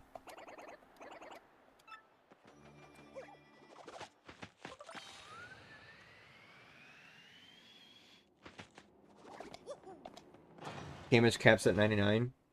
Yeah. Well, I know the damage cap, but I mean, like the double pane cap, if there is one. God, enemies are so much slower in the remake. These bitches would, like, notice you before they were even on screen in the original, and then they would rocket toward you, giving you, like, no time to actually react to it. And now it's like you can even react to the Koopa Paratroopas. Like, hello? Little funky, I think. Wait, I don't have quick change. Whatever. Oh, you know what? Sure. Why not? Audience request.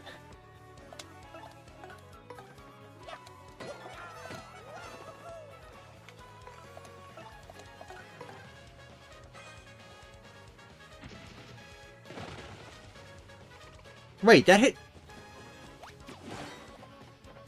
Did the POW block always hit aerial enemies before? There's no way, right? There's no way! What? I don't remember. Hold on, wait. Did the POW block hit aerial enemies in the original game? I would want to say that it doesn't, but, like, considering Stampede does, I don't know.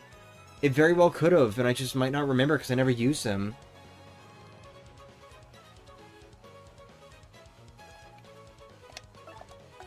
Huh. It did? Okay. Damn it! Too late.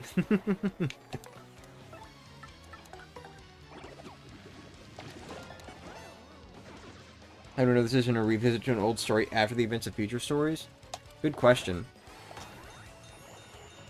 The description sucked. Huh.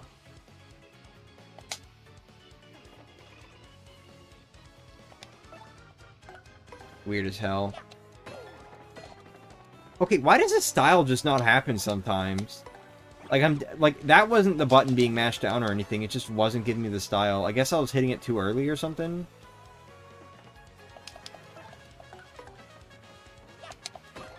There we go. Okay. Yeah, I think I was just doing it too quickly.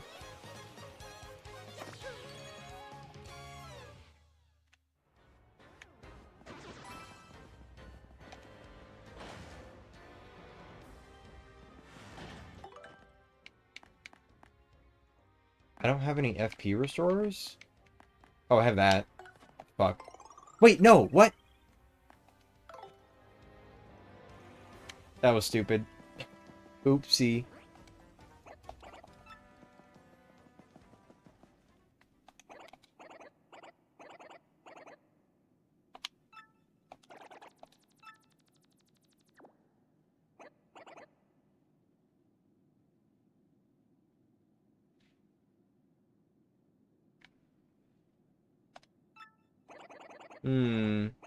I don't know. I don't know about that. Especially because there's a lot that it would imply that this game comes before Super Paper Mario, like, definitively. Particularly the partner photos at the beginning of Super. And the catch cards, for that matter, too. I love this, by the way. Look at this. Look at this. They even went as far as to, like, have light leaking in through a crack in, like, an imperfectly made diorama.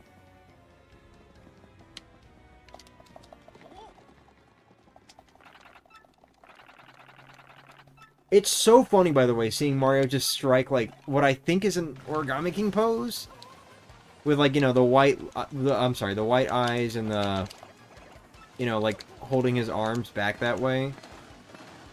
I think that pose is from Origami King.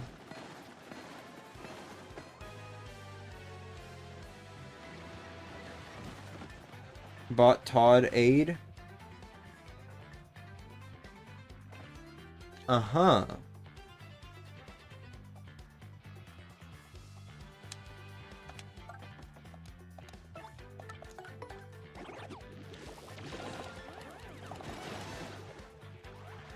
Dude, here, so cool. What I'm saying is the GameCube version of the game is the story being told before the events.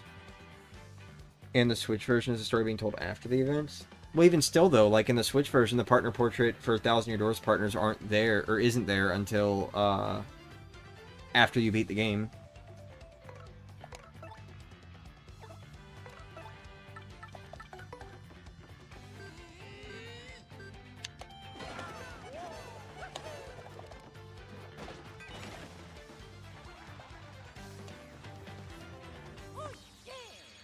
Mm-hmm.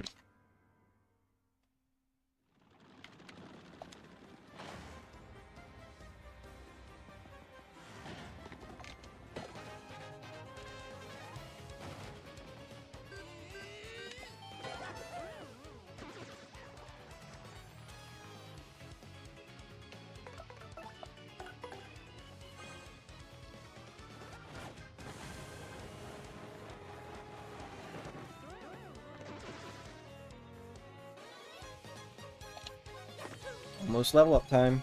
Excuse me.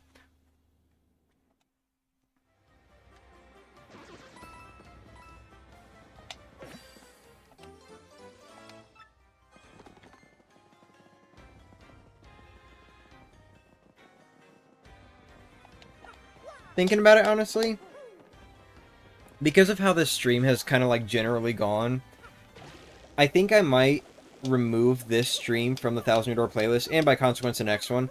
I might remove it all later on and sort of, like, rebrand it and everything as being, like, the start of the run, or whatever. Maybe. Since I know I'm gonna end up doing a run like this at some point. Like, with this save file, I mean, and everything I'm setting up.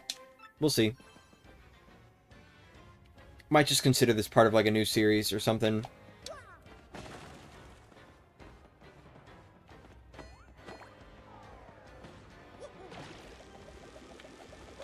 Damn it. Probably not doing a very good job describing what I'm thinking in this case. Maybe. Going to sleep now? Alright, good night, Linky.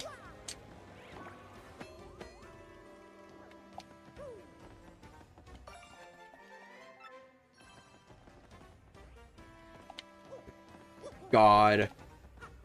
The fact you just lose momentum like that. Ugh. Icky. Very icky. I gotta get used to that, man. Didn't realize until after we bought it, but we got banana cake and strawberry cake for tomorrow, today.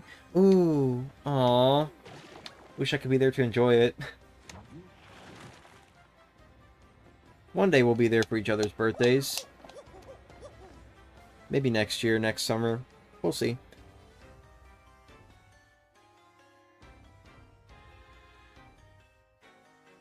Oh, I just stopped thinking for a moment.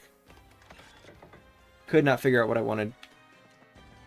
Actually, now that I think about it, do you ever get anything if you come back here and break these blocks open? I don't think there would be anything here, but like if there are field items, it might be something that I want to check out later on the other save file. No blue cake for Andre, by the way, in case anyone's wondering. Grr.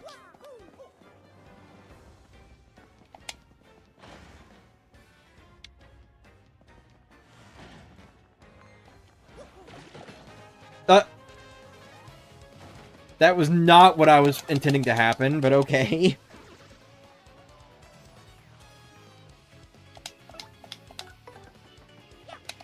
I appreciate my button getting stuck on that previous jump again, by the way.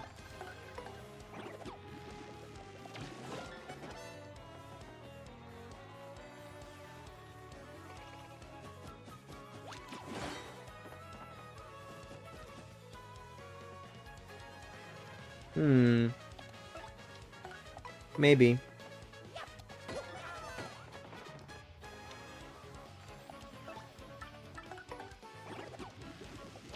Oops.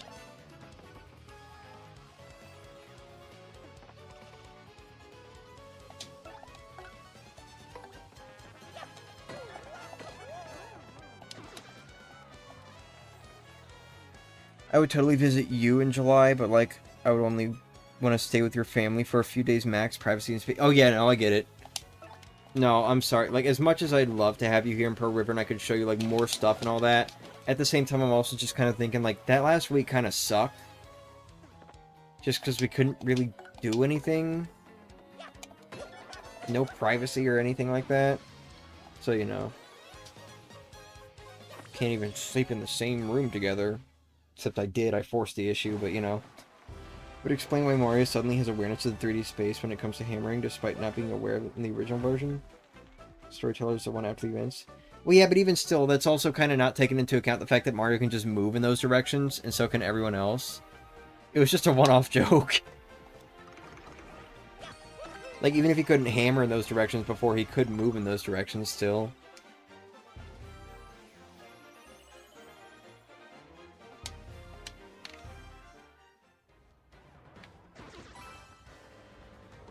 Oh, it was you. Okay, my bad. You wanna stop being annoying for a sec? Cool, thanks. Shit!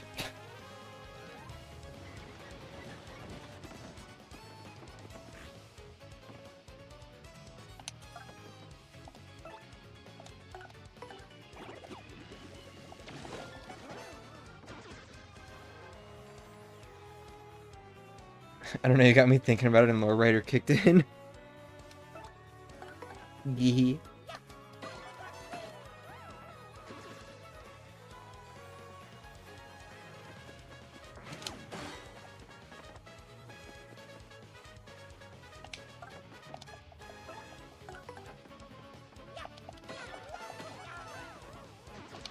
Imagine if this game gave you overkill coins. You know, kind of like what Sticker Star and Color Splash do, where if you keep hitting an enemy after they're already dead, you get like another coin for each hit. Imagine if they did that in the 1000-year remake.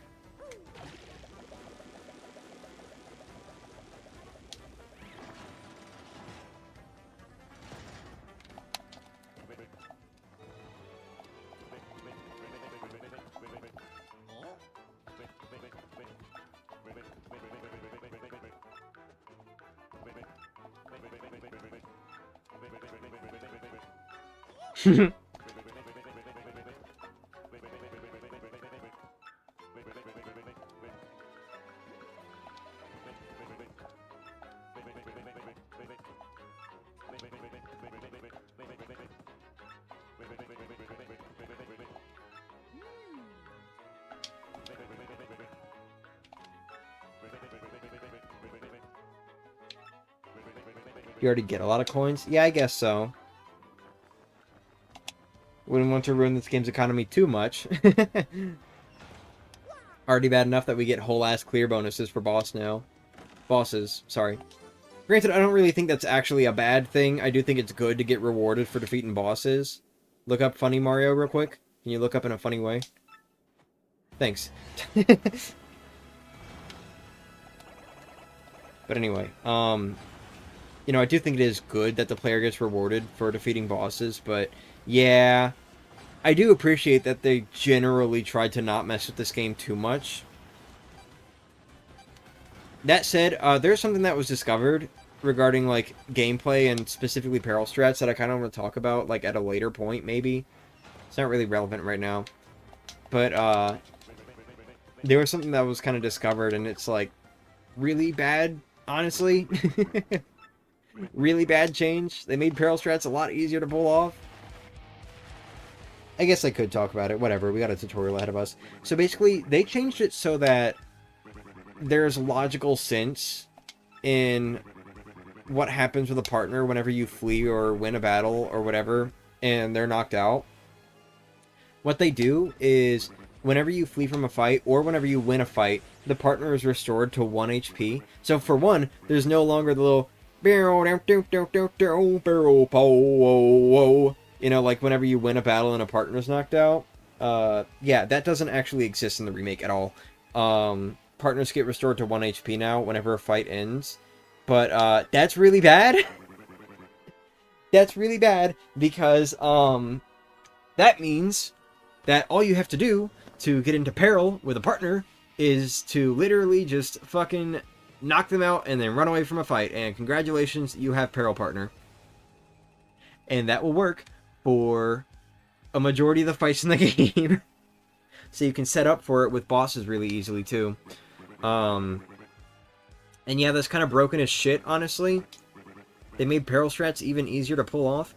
On the contrary, whenever you level up now, it does increase... No, I'm sorry. When you level up now, it does restore the HP of the entire party rather than just the active party member. Which, you know, we kind of noticed in the Pit of 100 Trials stream. But, that isn't really going to stop the player in a lot of cases. Because, like, sure, I leveled up. What am I going to do now? I'm going to just set up for peril again at, like, with the next fight. Might as well, right? You know, there's like, it's a bad change. I don't know why they did that. I get the logic they were going for, but from a gameplay... Whoa! I, like, felt it fill up in real time. But anyway, I get the logic, because, you know, it doesn't make sense to have a partner walking around with 0 HP. But, like, at the same time... from a gameplay standpoint, that kind of breaks the game. Or at least makes it a lot easier. So, you know... It's a little bit icky. Just like my damn throat right now. I don't know why they did that. When the fan-made no partner victory remake? Fuck, I mean, for all we know, it might not even have to be fan-made. So, we haven't discovered, like, a whole lot of unused stuff in the remake yet. But one thing that has been discovered, for those who, like, know the original Hooktail encounter theme, you know, it's, like, very different compared to in the remake. In the remake, they made it sound like... You know, kind of like what the boss encounter themes sound like in the Origami King, right? Sounding very, like, imposing and active, like you're getting ready for a fight. Where with the original Hooktail encounter theme, it was very slow and kind of ominous, like, okay, we're about to fight a giant fucking dragon, you know? We're probably not surviving this. You know, it was very... Oh, wait, what am I doing? I do this every fucking time. But, like, that's how it was in the original game. Well, as it turns out... It is in the remake. Not normally listenable to, or, like, able to be listened to. You can't normally listen to it in the remake, is what I'm trying to say. But, like, it is in the remake's files. They did do a remake of that track, but then they ultimately went with the other approach. So, that is one of the unused music tracks in this game. But, you know, I wouldn't say it's out the window for... winning with a KO'd partner to also be in the game. But, I don't know. We'll see. We'll see what gets discovered. New track for Hooktail is like a new one entirely. I know about the unused old remade track. Yeah. We'll just have to see what happens. I have half an hour to finish up, dude. Not gonna blame the controller with that one, by the way. That was entirely just me pressing the A button at, like, a super late time.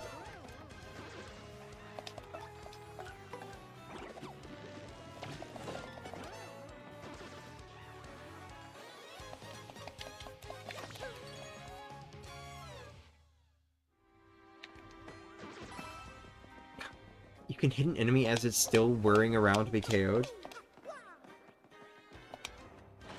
Also, shut up with the word slippies. I don't know if I acknowledge that or not, so I'm just going to acknowledge it again.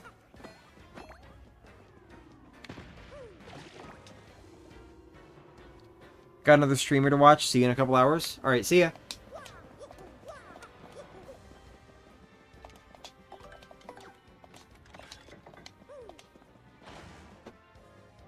Imagine they made a no partner victory theme for every area. Oh my god, that would be crazy.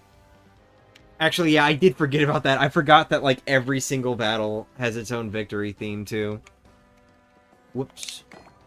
Maybe there isn't a no partner victory win, then.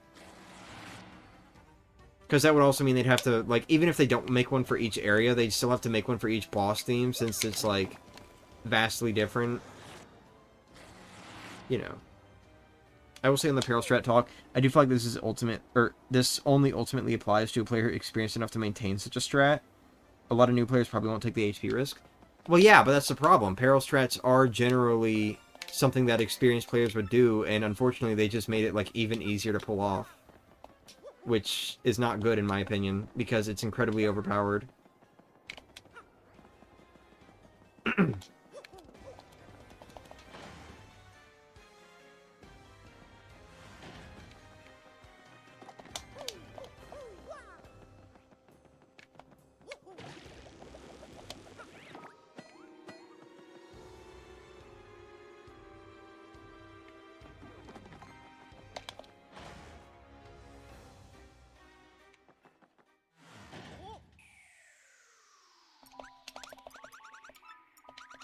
Oh, you know, I should grab that live shroom. I just thought about that. I should grab that live stream for this, or that live shroom for this run. Yeah. Why is this game so fucking gorgeous? I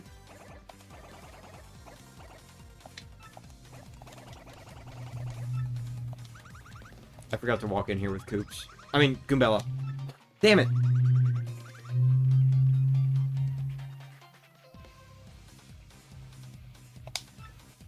Maybe the no partner victory theme was the friends we didn't make along the way.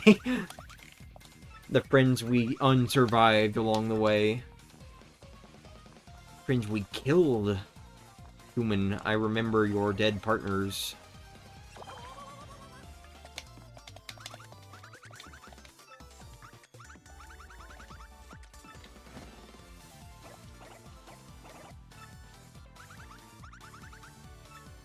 I remember having to teach a friend of mine about some of the more advanced strats in this game, and even showcased a few in my playthrough, so at the very least, those were fun times. Fair enough. Okay, so, like, real talk for a sec. So now that we've, like, kind of gotten this chance to, you know, see all the super bosses and everything, and now we all know what's in the game and all that, like, you know, we can watch these streams, like, very spoiler-free at this point. I just want to point out how fucking awesome it is that both of the new super bosses that they added are, like, actually designed around this game's mechanics. Like, on one hand, you've got Prince Mush, where the whole idea is you're supposed to super guard him. Of course, you can still beat him in other ways, but, like, the whole idea is if you super guard his attacks, then he's weakened. His defense drops. He won't do any sort of, like, evasive maneuvers or anything. You know, like, it's designed around the super guard. It is a fight that is designed around the ability to super guard, which is not something that you necessarily get with the other boss fights that were already in this game, you know? Like, the boss fights in this game are just designed around, you know, whatever new mechanics in the area. They don't design them around, like, okay, the player's going to be able to super guard this, and they might try these weird strats and everything, you know? Granted, a lot of the weird strats we know about probably weren't really thought too much about back then, but, like, I mean, like, when the game was being developed, but, like, Prince Mush is built around super guards. So that's really cool. But then you also have Waka, who is like... Waka's whole thing is that Goombella straight up tells you, hit him less. Do more damage with every hit. So they're literally encouraging you to do strats where you charge up a ridiculous amount to hit Waka. And then on top of that, he still does like massive damage and shit to you too. So like... that fight is actually designed around the strategy of just continually increasing your attack power until you have enough to just one-shot him, which is fucking insane to me. Like, they actually built a boss fight around that? Hello? This game is so fucking awesome. I really love this remake. This remake is so awesome. Genuinely. I will go ahead and ask if you've seen Prince Mush's second phase, because I feel like we both skipped it. I do know about the second phase in regards to the fact that, he can, like, create copies of himself, where, like, one's fake and all that, but, like, even still, I think the idea is you're supposed to super guard there. So, you know. The new super bosses were really good, in my opinion. They actually built it around, like, popular, or, like, they built them around strategies that a lot of experienced players would use. And not just strategies, but game mechanics too. And I think that is, like, genius, honestly. I think that's genius.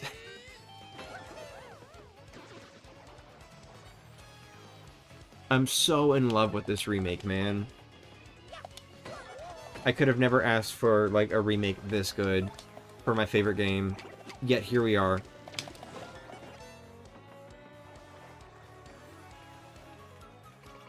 But, you know, on that topic, if they ever bring this gameplay system back, there is kind of, like, a lot that I am...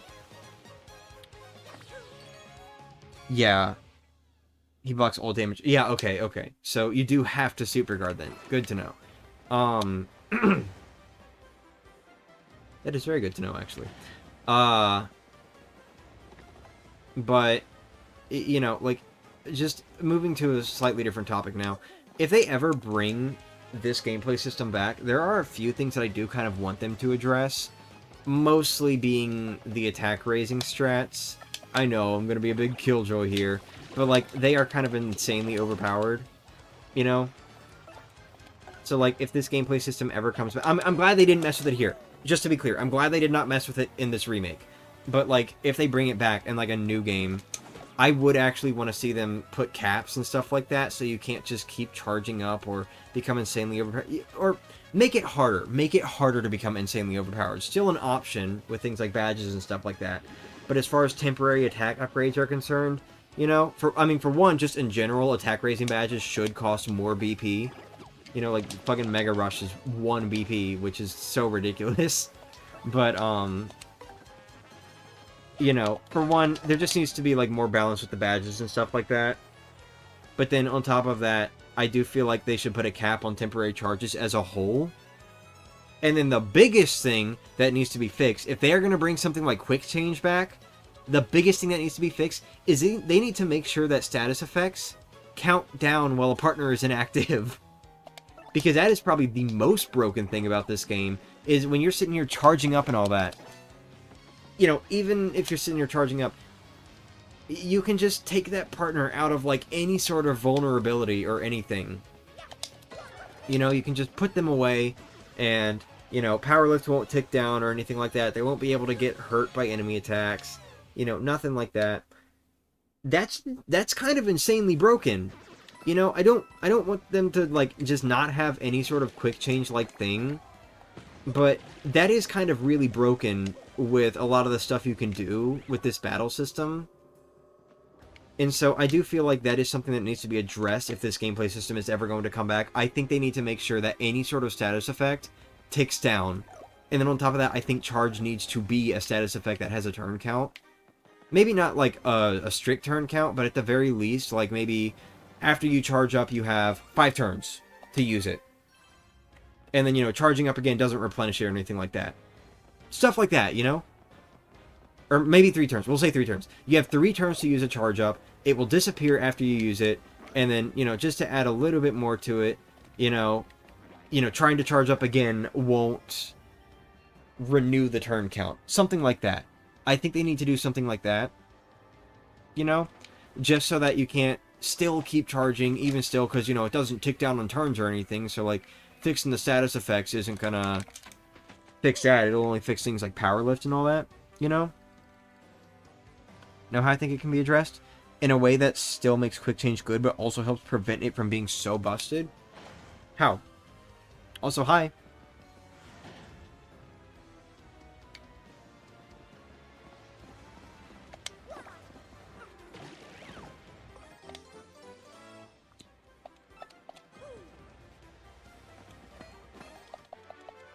I love this warp pipe here so much.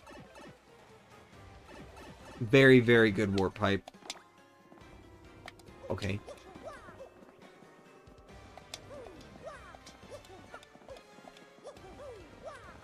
Where the hell did Coops go? I think status effects need to tick down based on character turns as opposed to team turns. Ooh, maybe, yeah. That could also be really good. But, like, even in general, when a partner is inactive, I do think that status effects should still tick down for them. And maybe there should be, like, a little indicator, like, you know, because you've got, like, the little icons that show up with, like, the number, you know, so I feel like they could easily just apply that to the menu when you're switching your partner so that you know how many turns they have left with a status effect. I think, like, that is definitely something that needs to be taken into account, and they also need to either cap charge or artificially cap it by making it have a turn count that ticks down or something. Something like that. I don't think you should just be able to keep charging up, honestly. Because that is really broken. You know, I know, I'm sorry, I'm a killjoy.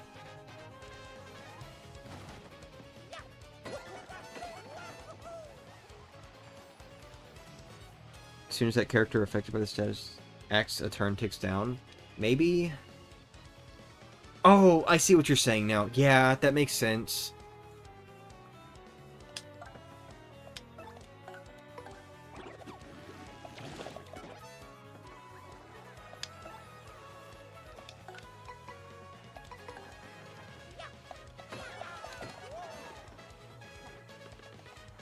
Oh, I was not paying attention. Oops. Ah, look at you laughing. Alright.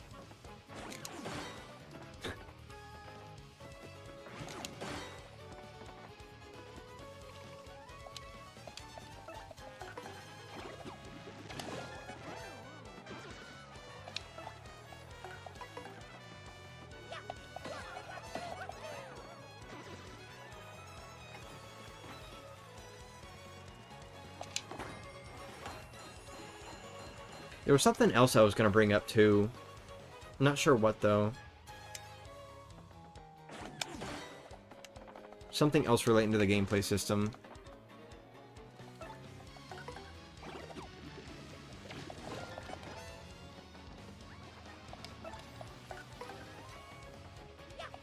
I don't know. I can't remember what it was.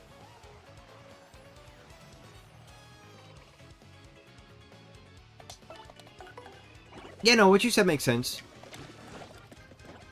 I'm really fucking up these shell tosses, dude.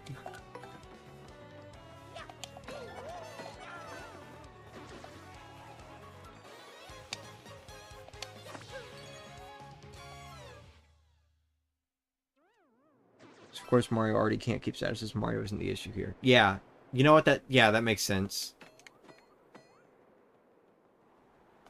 But also, for sure, badges, they definitely gotta, like, make it so that badges, you know, cost more BP for how they can be used. Even if they are dangerous to set up, like, you know, players will find a way. Players will find a way.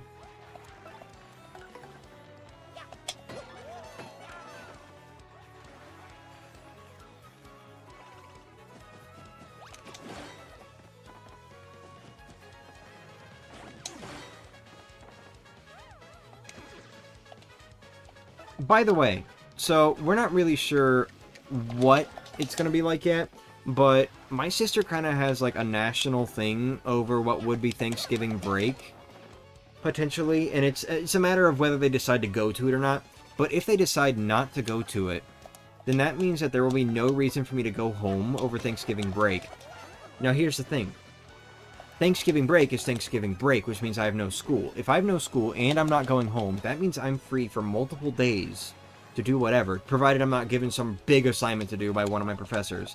But, like, you know, it's an option, right? But, I mean, not an option. It's a thing. It's a thing. I will have a space to myself. So I wanted to let everyone know that I am currently making plans to do another marathon over Thanksgiving break. But rather than New Super Mario Bros. 100%, rather than anything 100%, we're not doing another 100% marathon right now. What we're going to be doing is over those days, however many days I'm giving myself, I'm not entirely sure yet, but we'll see. Over those days, what we will be doing is playing through all 7, not counting Paper Jam, but yes, counting the remake, all 7 Paper Mario games, back to back to back to back. Any percent, not 100%, but it will also not be like a speedrun, because I don't know speedrun tech for the most part. But we're going to do a Paper Mario marathon, starting with Paper Mario, going all the way through to the Origami King, and then capping it off with the 1000-Year Door remake. This includes playing the original 1000-Year Door after the first Paper Mario, by the way, just to be clear. So, I will be playing this game twice. It's not too different from Countdown to Brothership, though, I guess. Except, you know, I'll be doing that in a few days instead of over the course of months. But you get the idea.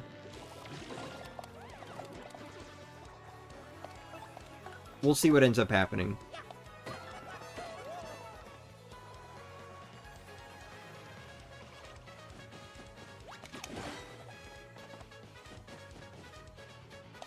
It's going to be very interesting, too, because I definitely cannot see myself playing the original 1000-Year Door.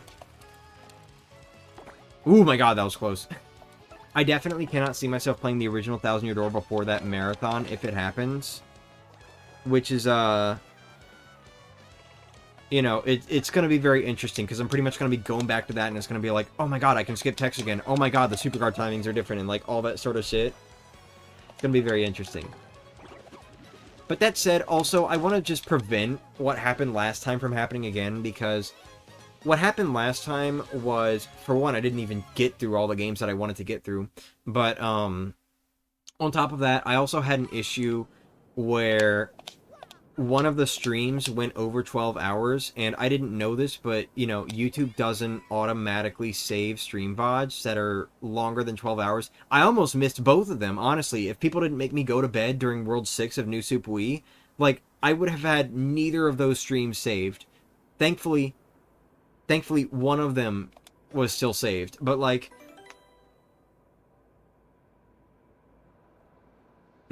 Anyway, thankfully one of them was still saved, but, like... You know, like, YouTube doesn't save streams longer than 12 hours, which kind of presents a problem there.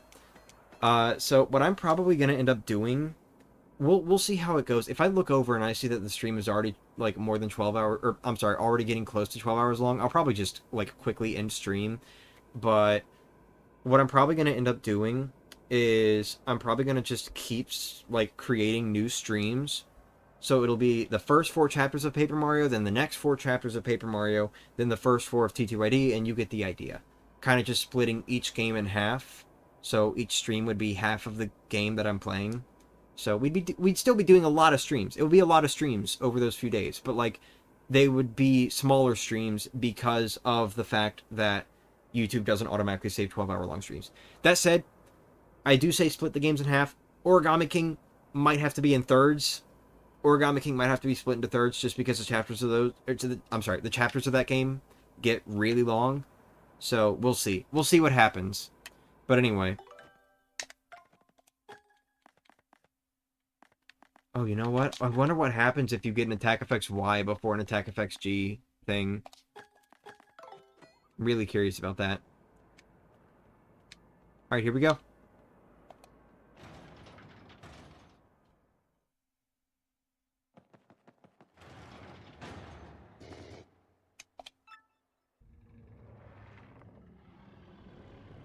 Mm.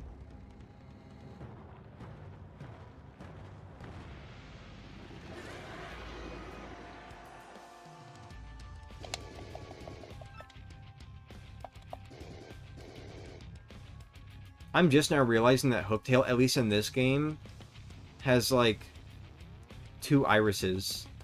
Not counting the outline. Anyone else notice that? Hooktail has 2 irises. It's like blue and then it's green.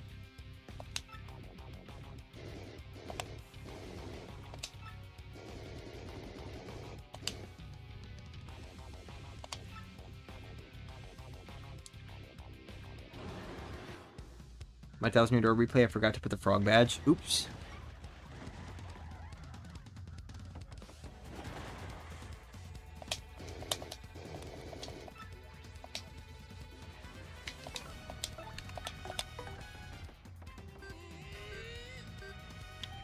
I have no confidence with Power Bounce, by the way. Do not expect me to do it.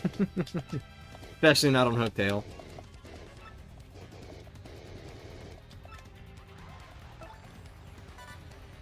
Sure. Thanks. There are so many challenge runs I want to try with the remake, man.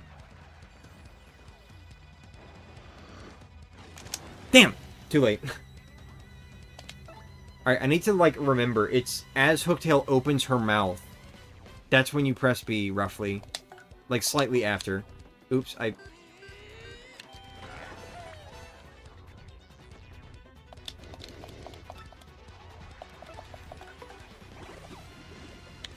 Oops. Too early. Do it again. Damn it. Ah! Too early.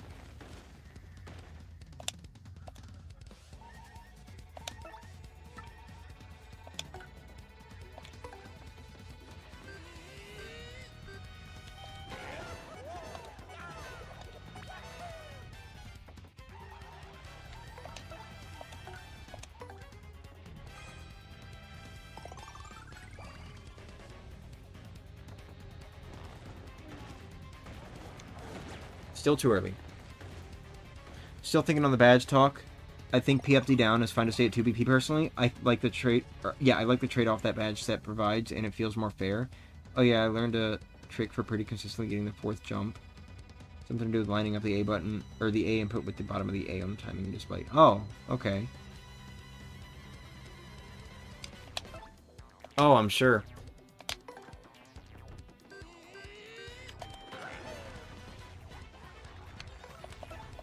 But no, I feel like PFD down could stay at 2 BP, that's fine. Just don't make it possible to keep getting more. There we go. Okay. That's what I was trying to do. Because, like, the fact that they make it possible to keep getting more PFD downs, that's part of the problem. I feel like there should just be, like, 2 max. Or, Aren't there, like, 3 or something? I don't know. Whatever. Who cares?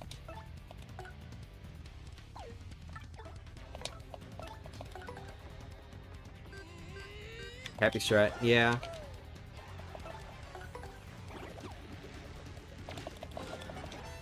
Alright, there we go.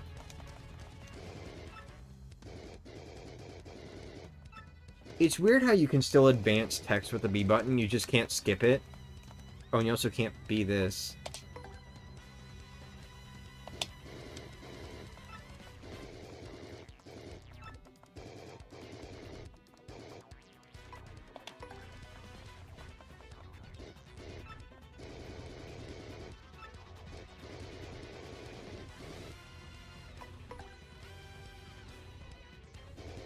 I kind of hate that, not gonna lie. Not the, oh, the foot fetish joke. No, I mean, like, just Mario being so much more calm when shaking his head after that one. Because they made sure in the original game there was, like, a specific detail there where Mario would shake his head more quickly and, like, just generally more. And he would also make a different, more, like, displeased sound. Like, you know, the first two was like, mm-mm. But then the latter, like the last one, would be, You know, something like that. I kind of dislike the fact that that's just not a thing in the remake. Not even the head shake. I don't know, man. You know what? Let me just swap them out.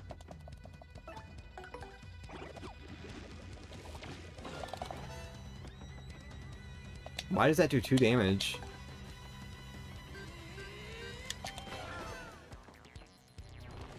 Wait, I'm just doing normal damage now?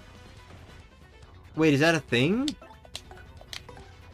Like, defense is just permanently down for Hooktail at this point? Huh.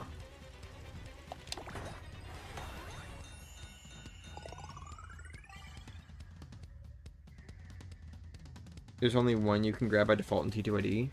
Oh, okay, my bad then.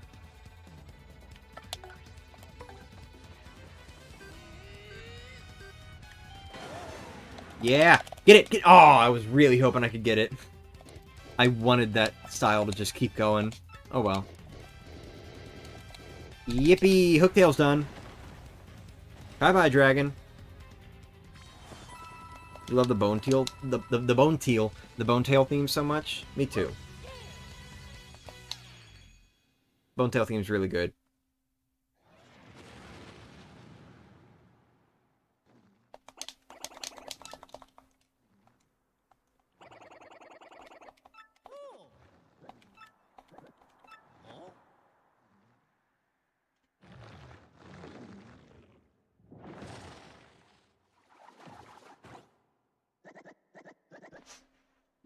Think you should be able to grab multiple if you're dedicated enough to it, but like make it really hard to do. Yeah, I don't know. I mean, I guess if they make it difficult to do, like, oh, you have to spend fucking 600 tokens at this minigame place to get 1 P up, D down, or whatever. Like, sure, that's fine. That's fine.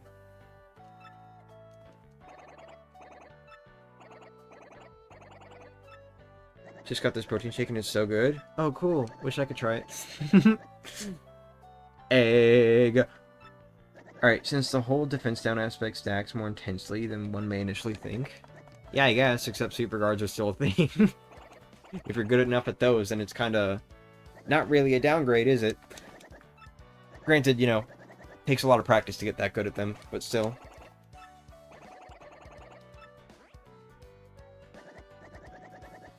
You know, Koopy's, excuse me, Koopy's face is, like, really weird. Like, his cheek is so much more pronounced. And you can also, like, very clearly see, like, his eyes, too. Kind of poking out of his head. He's got a really weird head. And his beak, even. His beak is, like, super soft compared to, like, any other normal Koopa's beak. He's got a very strange head.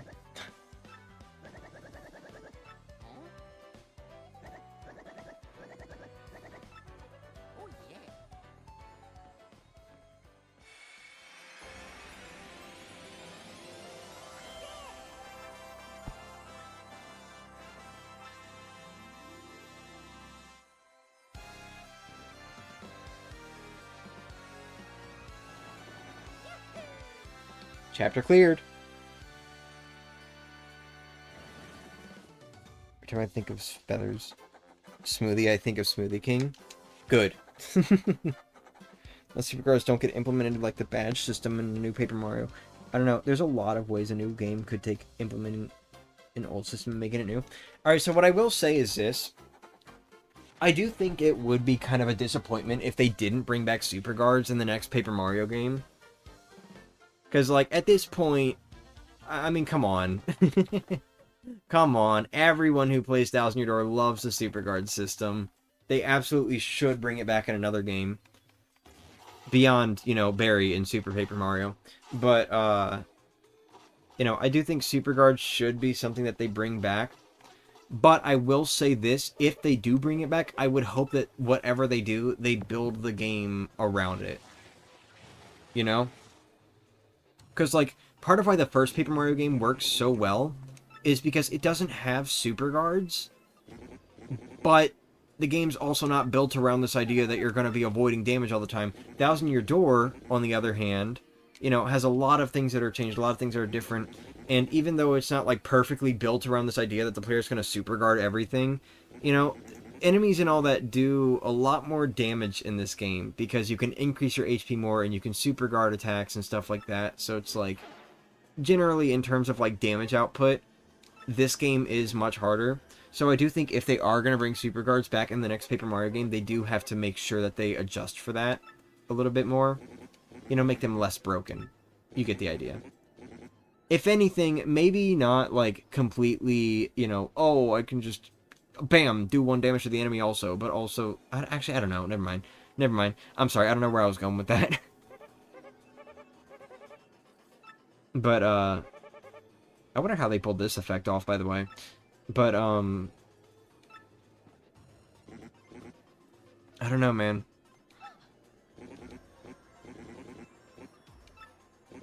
I don't think it would be the worst thing if super guards don't get implemented in the next Paper Mario game. They could very well just leave it out and build the game around regular guarding and stuff like that. And you know what? If that works, it works. I'd be down to see a Paper Mario game that has, like, a lot of fleshed out stuff, like what Thousand Year Door has, but still no super guarding. So, like, you have to build the game around it being guards and stuff like that. That would be interesting to see. I would be very interested in that. Unfortunately, though, we only have 2 games that actually have this gameplay style, so, you know. I feel like they definitely have to add more unguardable attacks to counteract it, so you can't just abuse it. Maybe. But if they're gonna do... Come on. If they're gonna do that, then they have to put a warning or something on screen saying that you can't super guard it. Kind of like,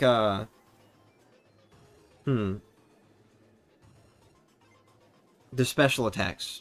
Like, all of the really big special effect attacks in Super Mario RPG's Remake, they make sure that you know you cannot block those attacks. They let you know. In this game, they don't really let you know when an attack can't be super guarded, so you're probably just sitting there trying to get the timing, and it's like, why can't I get it? And, you know, you're wasting all that time, and it's you just can't. You just don't know that. So, like, they do have to make sure, if they are going to do that, that the player can know what isn't super guardable. You know? Like hero mode? Yeah, I guess. And in fairness, in like a slight fairness, the remake of Thousand Year Door specifically does have one attack that when you try to super guard it, it's Marilyn's Lightning, by the way. When you try to super guard it, it'll like play a specific sound effect and Mario will take damage as you watch the super guard text just like fly off. Like, it'll act as if you, like, for just a small frame, like, you got the super guard, but then immediately after that, the text just goes flying off screen and Mario takes damage anyways. So, you know, they added a cool little detail in for if you try to super guard Marilyn's Lightning in the remake. And, you know, something like that, I guess that might be fine. That could be fine. I could see that being fine, but ideally, there's a pop-up on screen, you know? Imagine walking up to Scissors, for example, and super guarding their ultimate kill move. Oh, yeah, no. For sure, for sure. Like, that is something that's, like... Yeah. But also, to be fair, I feel like they would just change it to be the same between guarding and super guarding, maybe? I don't know. Because, like, the idea with Scissors is... it replaces your guard entirely when they do Final Cut. So your guard becomes a jump. But then at that point, if you're jumping over Scissors, you're still avoiding all damage, so is it really that different from trying to hit a super guard? Not really, in my opinion. So I don't feel like super guarding Scissors would be the end of the world when the other option is you still don't take damage, it's just you have a larger window to not take damage, you know? But I get what you're saying.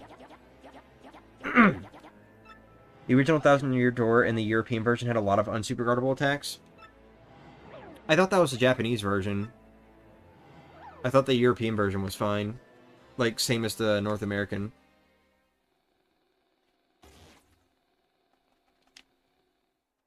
Just bringing it up, for example. Yeah, I get you. I get you. By the way, I want to point something out real quick. And go this way. Won't open. Go back. And it's open. So I don't know where people got this idea from, that in the remake you still have to go to the bathroom or something like that. No, you don't. All you have to do is try to open that door and it opens up for you.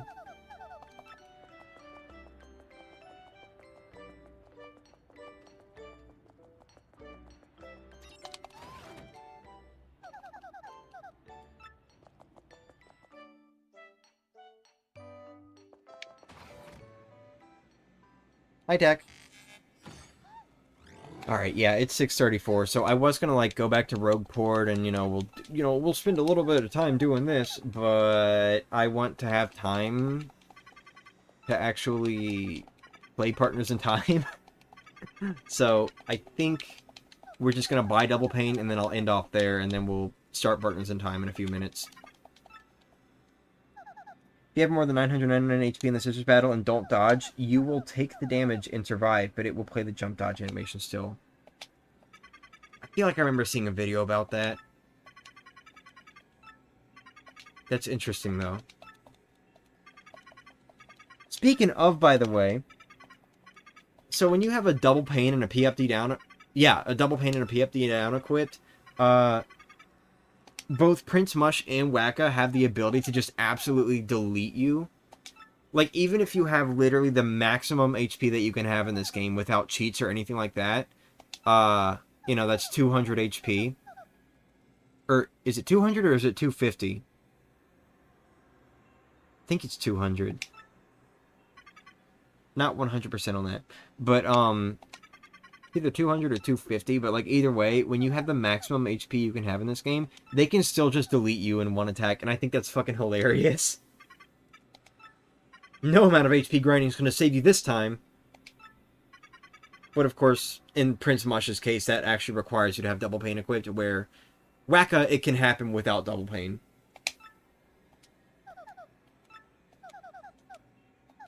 You're more likely to see it happen with Prince Mush, though.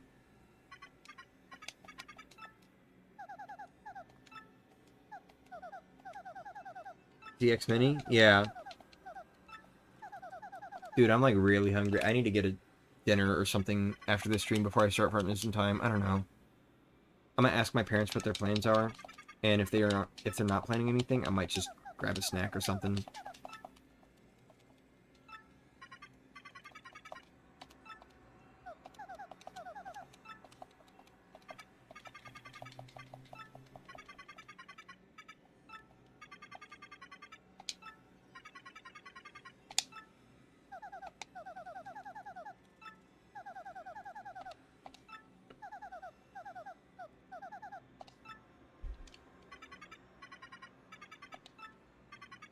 Ooh, I hit that one nice and early.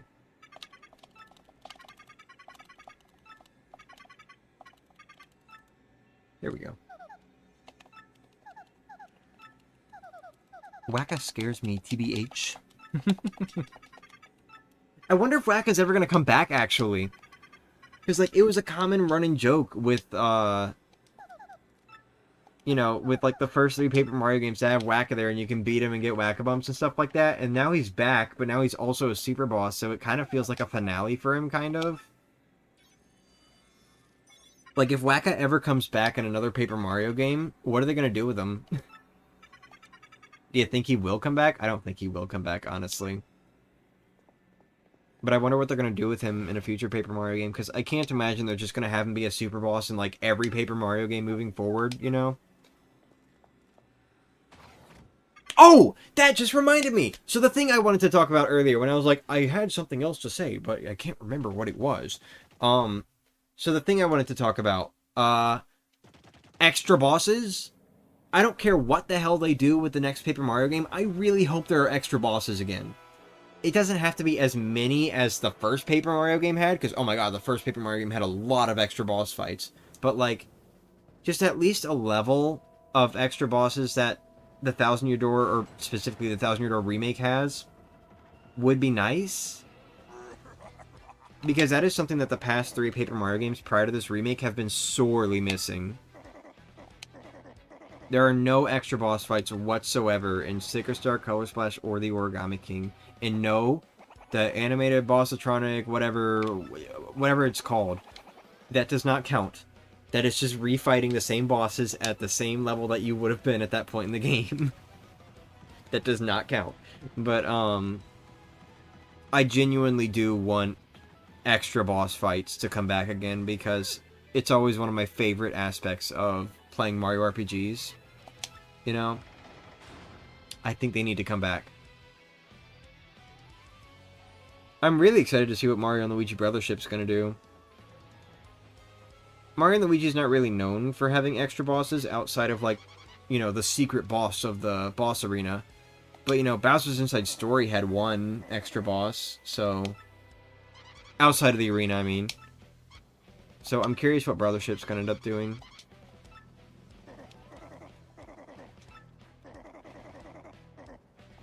It's another thing, now that I think about it, they add a move like Shell Shield again. Oh! I think they should make it so Mario takes piercing damage if an attack does more than the shield's HP and damage. Sure, honestly. That would be a good idea. Make it so that the Shell Shield can't protect Mario from a fucking audience cannon. Or Wacka.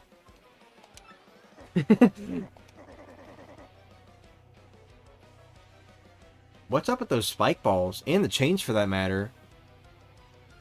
Huh. Actually using things other than paper and cardboard for a paper craft diorama looking thing. That's cool. I never noticed that before. They should do more of that.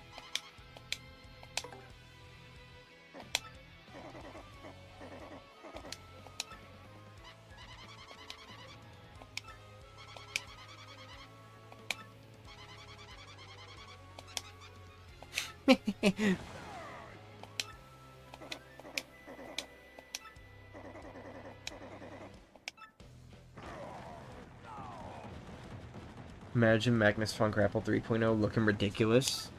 Ugh. Some Metaton Neo type shit. Not to mention it would also promote getting a good hang of the timing to get more HP out of the shield to try and reduce potential piercing damage. Yeah. That said, one more thing. If they do bring back, like, a, you know, some sort of out-of-sight or veil move, I do think it should work more like out-of-sight. Excuse me, sorry. Because even though I recognize how it could potentially be broken, I'm gonna be real with you, who the fuck uses Veil? Nobody. That's who. Nobody uses Veil, because Veil sucks. Veil is not good outside of specifically dodging a boss's super attack or something. You know? Maybe that's the point. Maybe that's why they made Veil the way they made it in this game. But, like, to me, I don't know, it just sucks. It's not a very good move, in my opinion. Out of sight from the first Paper Mario is way better.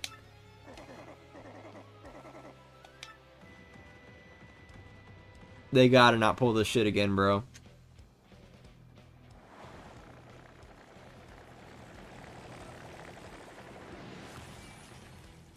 Damn! I just realized he, like, took the chains off, too.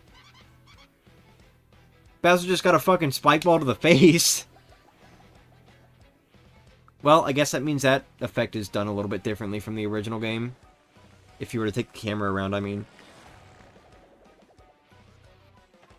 Yeah, why use Veil when you can use Infatuate instead? Right?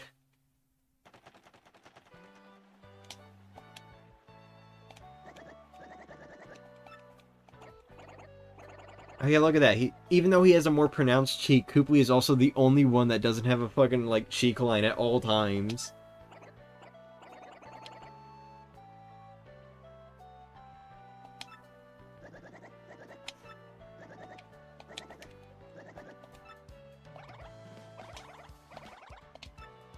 I'll be waiting for you to prove yourself. What a bitch.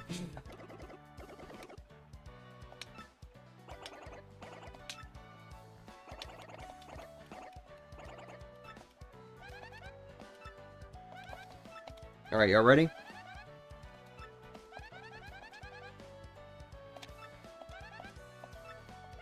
Yes, Goombella, I know. You and your bouncy little cap while you're talking. Come on.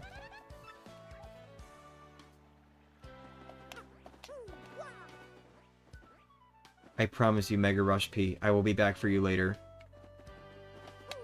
Until then, see ya!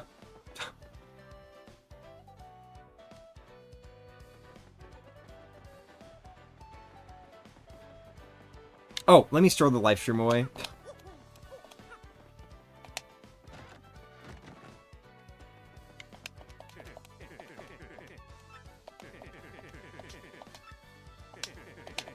Oh my god, dude. Come on. Stop talking. No.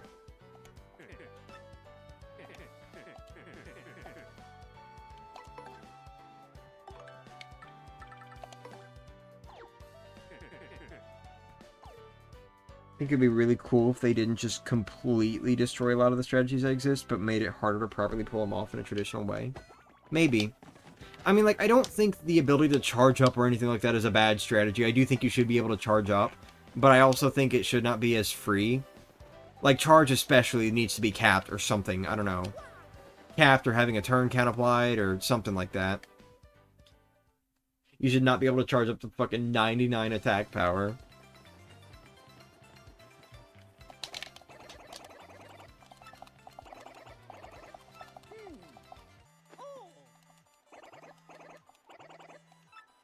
Come on.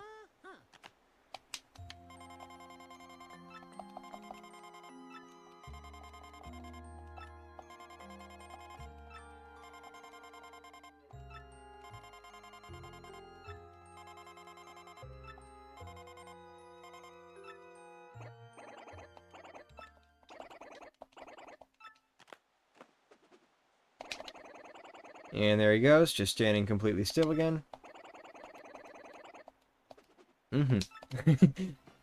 Like for Pearl Stress, just like make it so either the BP is increased or make them extremely limited so you can't just stack on tons damage.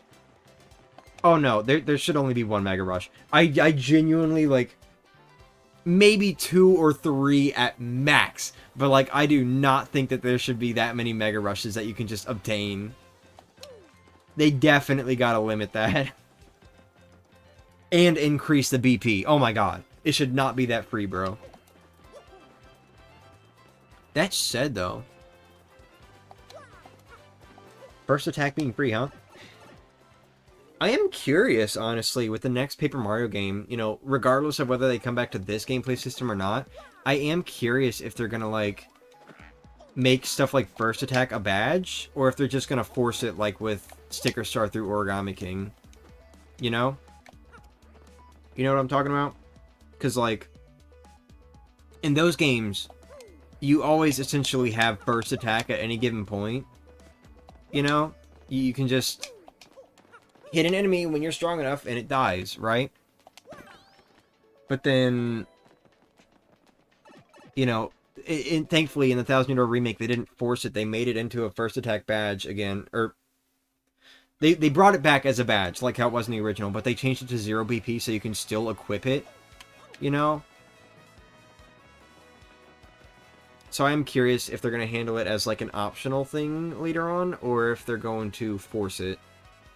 I'm really curious about that. Anyway, we don't have time to do anything else, really. It's like almost 6:50 at this point, so I'm going to go ahead. We're going to sit here and keep refreshing Charlieton until... Oh, hey, there it is, actually. That's very convenient, thank you. We now have Double Pain equipped. Or not equipped. We have it in our inventory. We're about to have it equipped. No, we're not, actually. We're not going to equip Double Pain yet. But, anyway, we now have Double Pain. So, that's going to be where we end this stream off. Next stream, we're going to start grinding away until we have... And this is going to be tomorrow, by the way. We're going to start grinding away until we have more badges. We're probably still not going to reach the 200 cap, but we're going to try. We're going to try. It might take 3 streams to do this, but I'm not going to stream again Friday because I don't have that big of a window. So probably like Saturday or Sunday. But anyway, thank you all so much for watching, and I'll see you in a little bit for Countdown to Brothership if you're interested in that. We are on Partners in Time. Currently about to head into Toadwood Forest. Alright, see you then. Bye. Thanks for watching.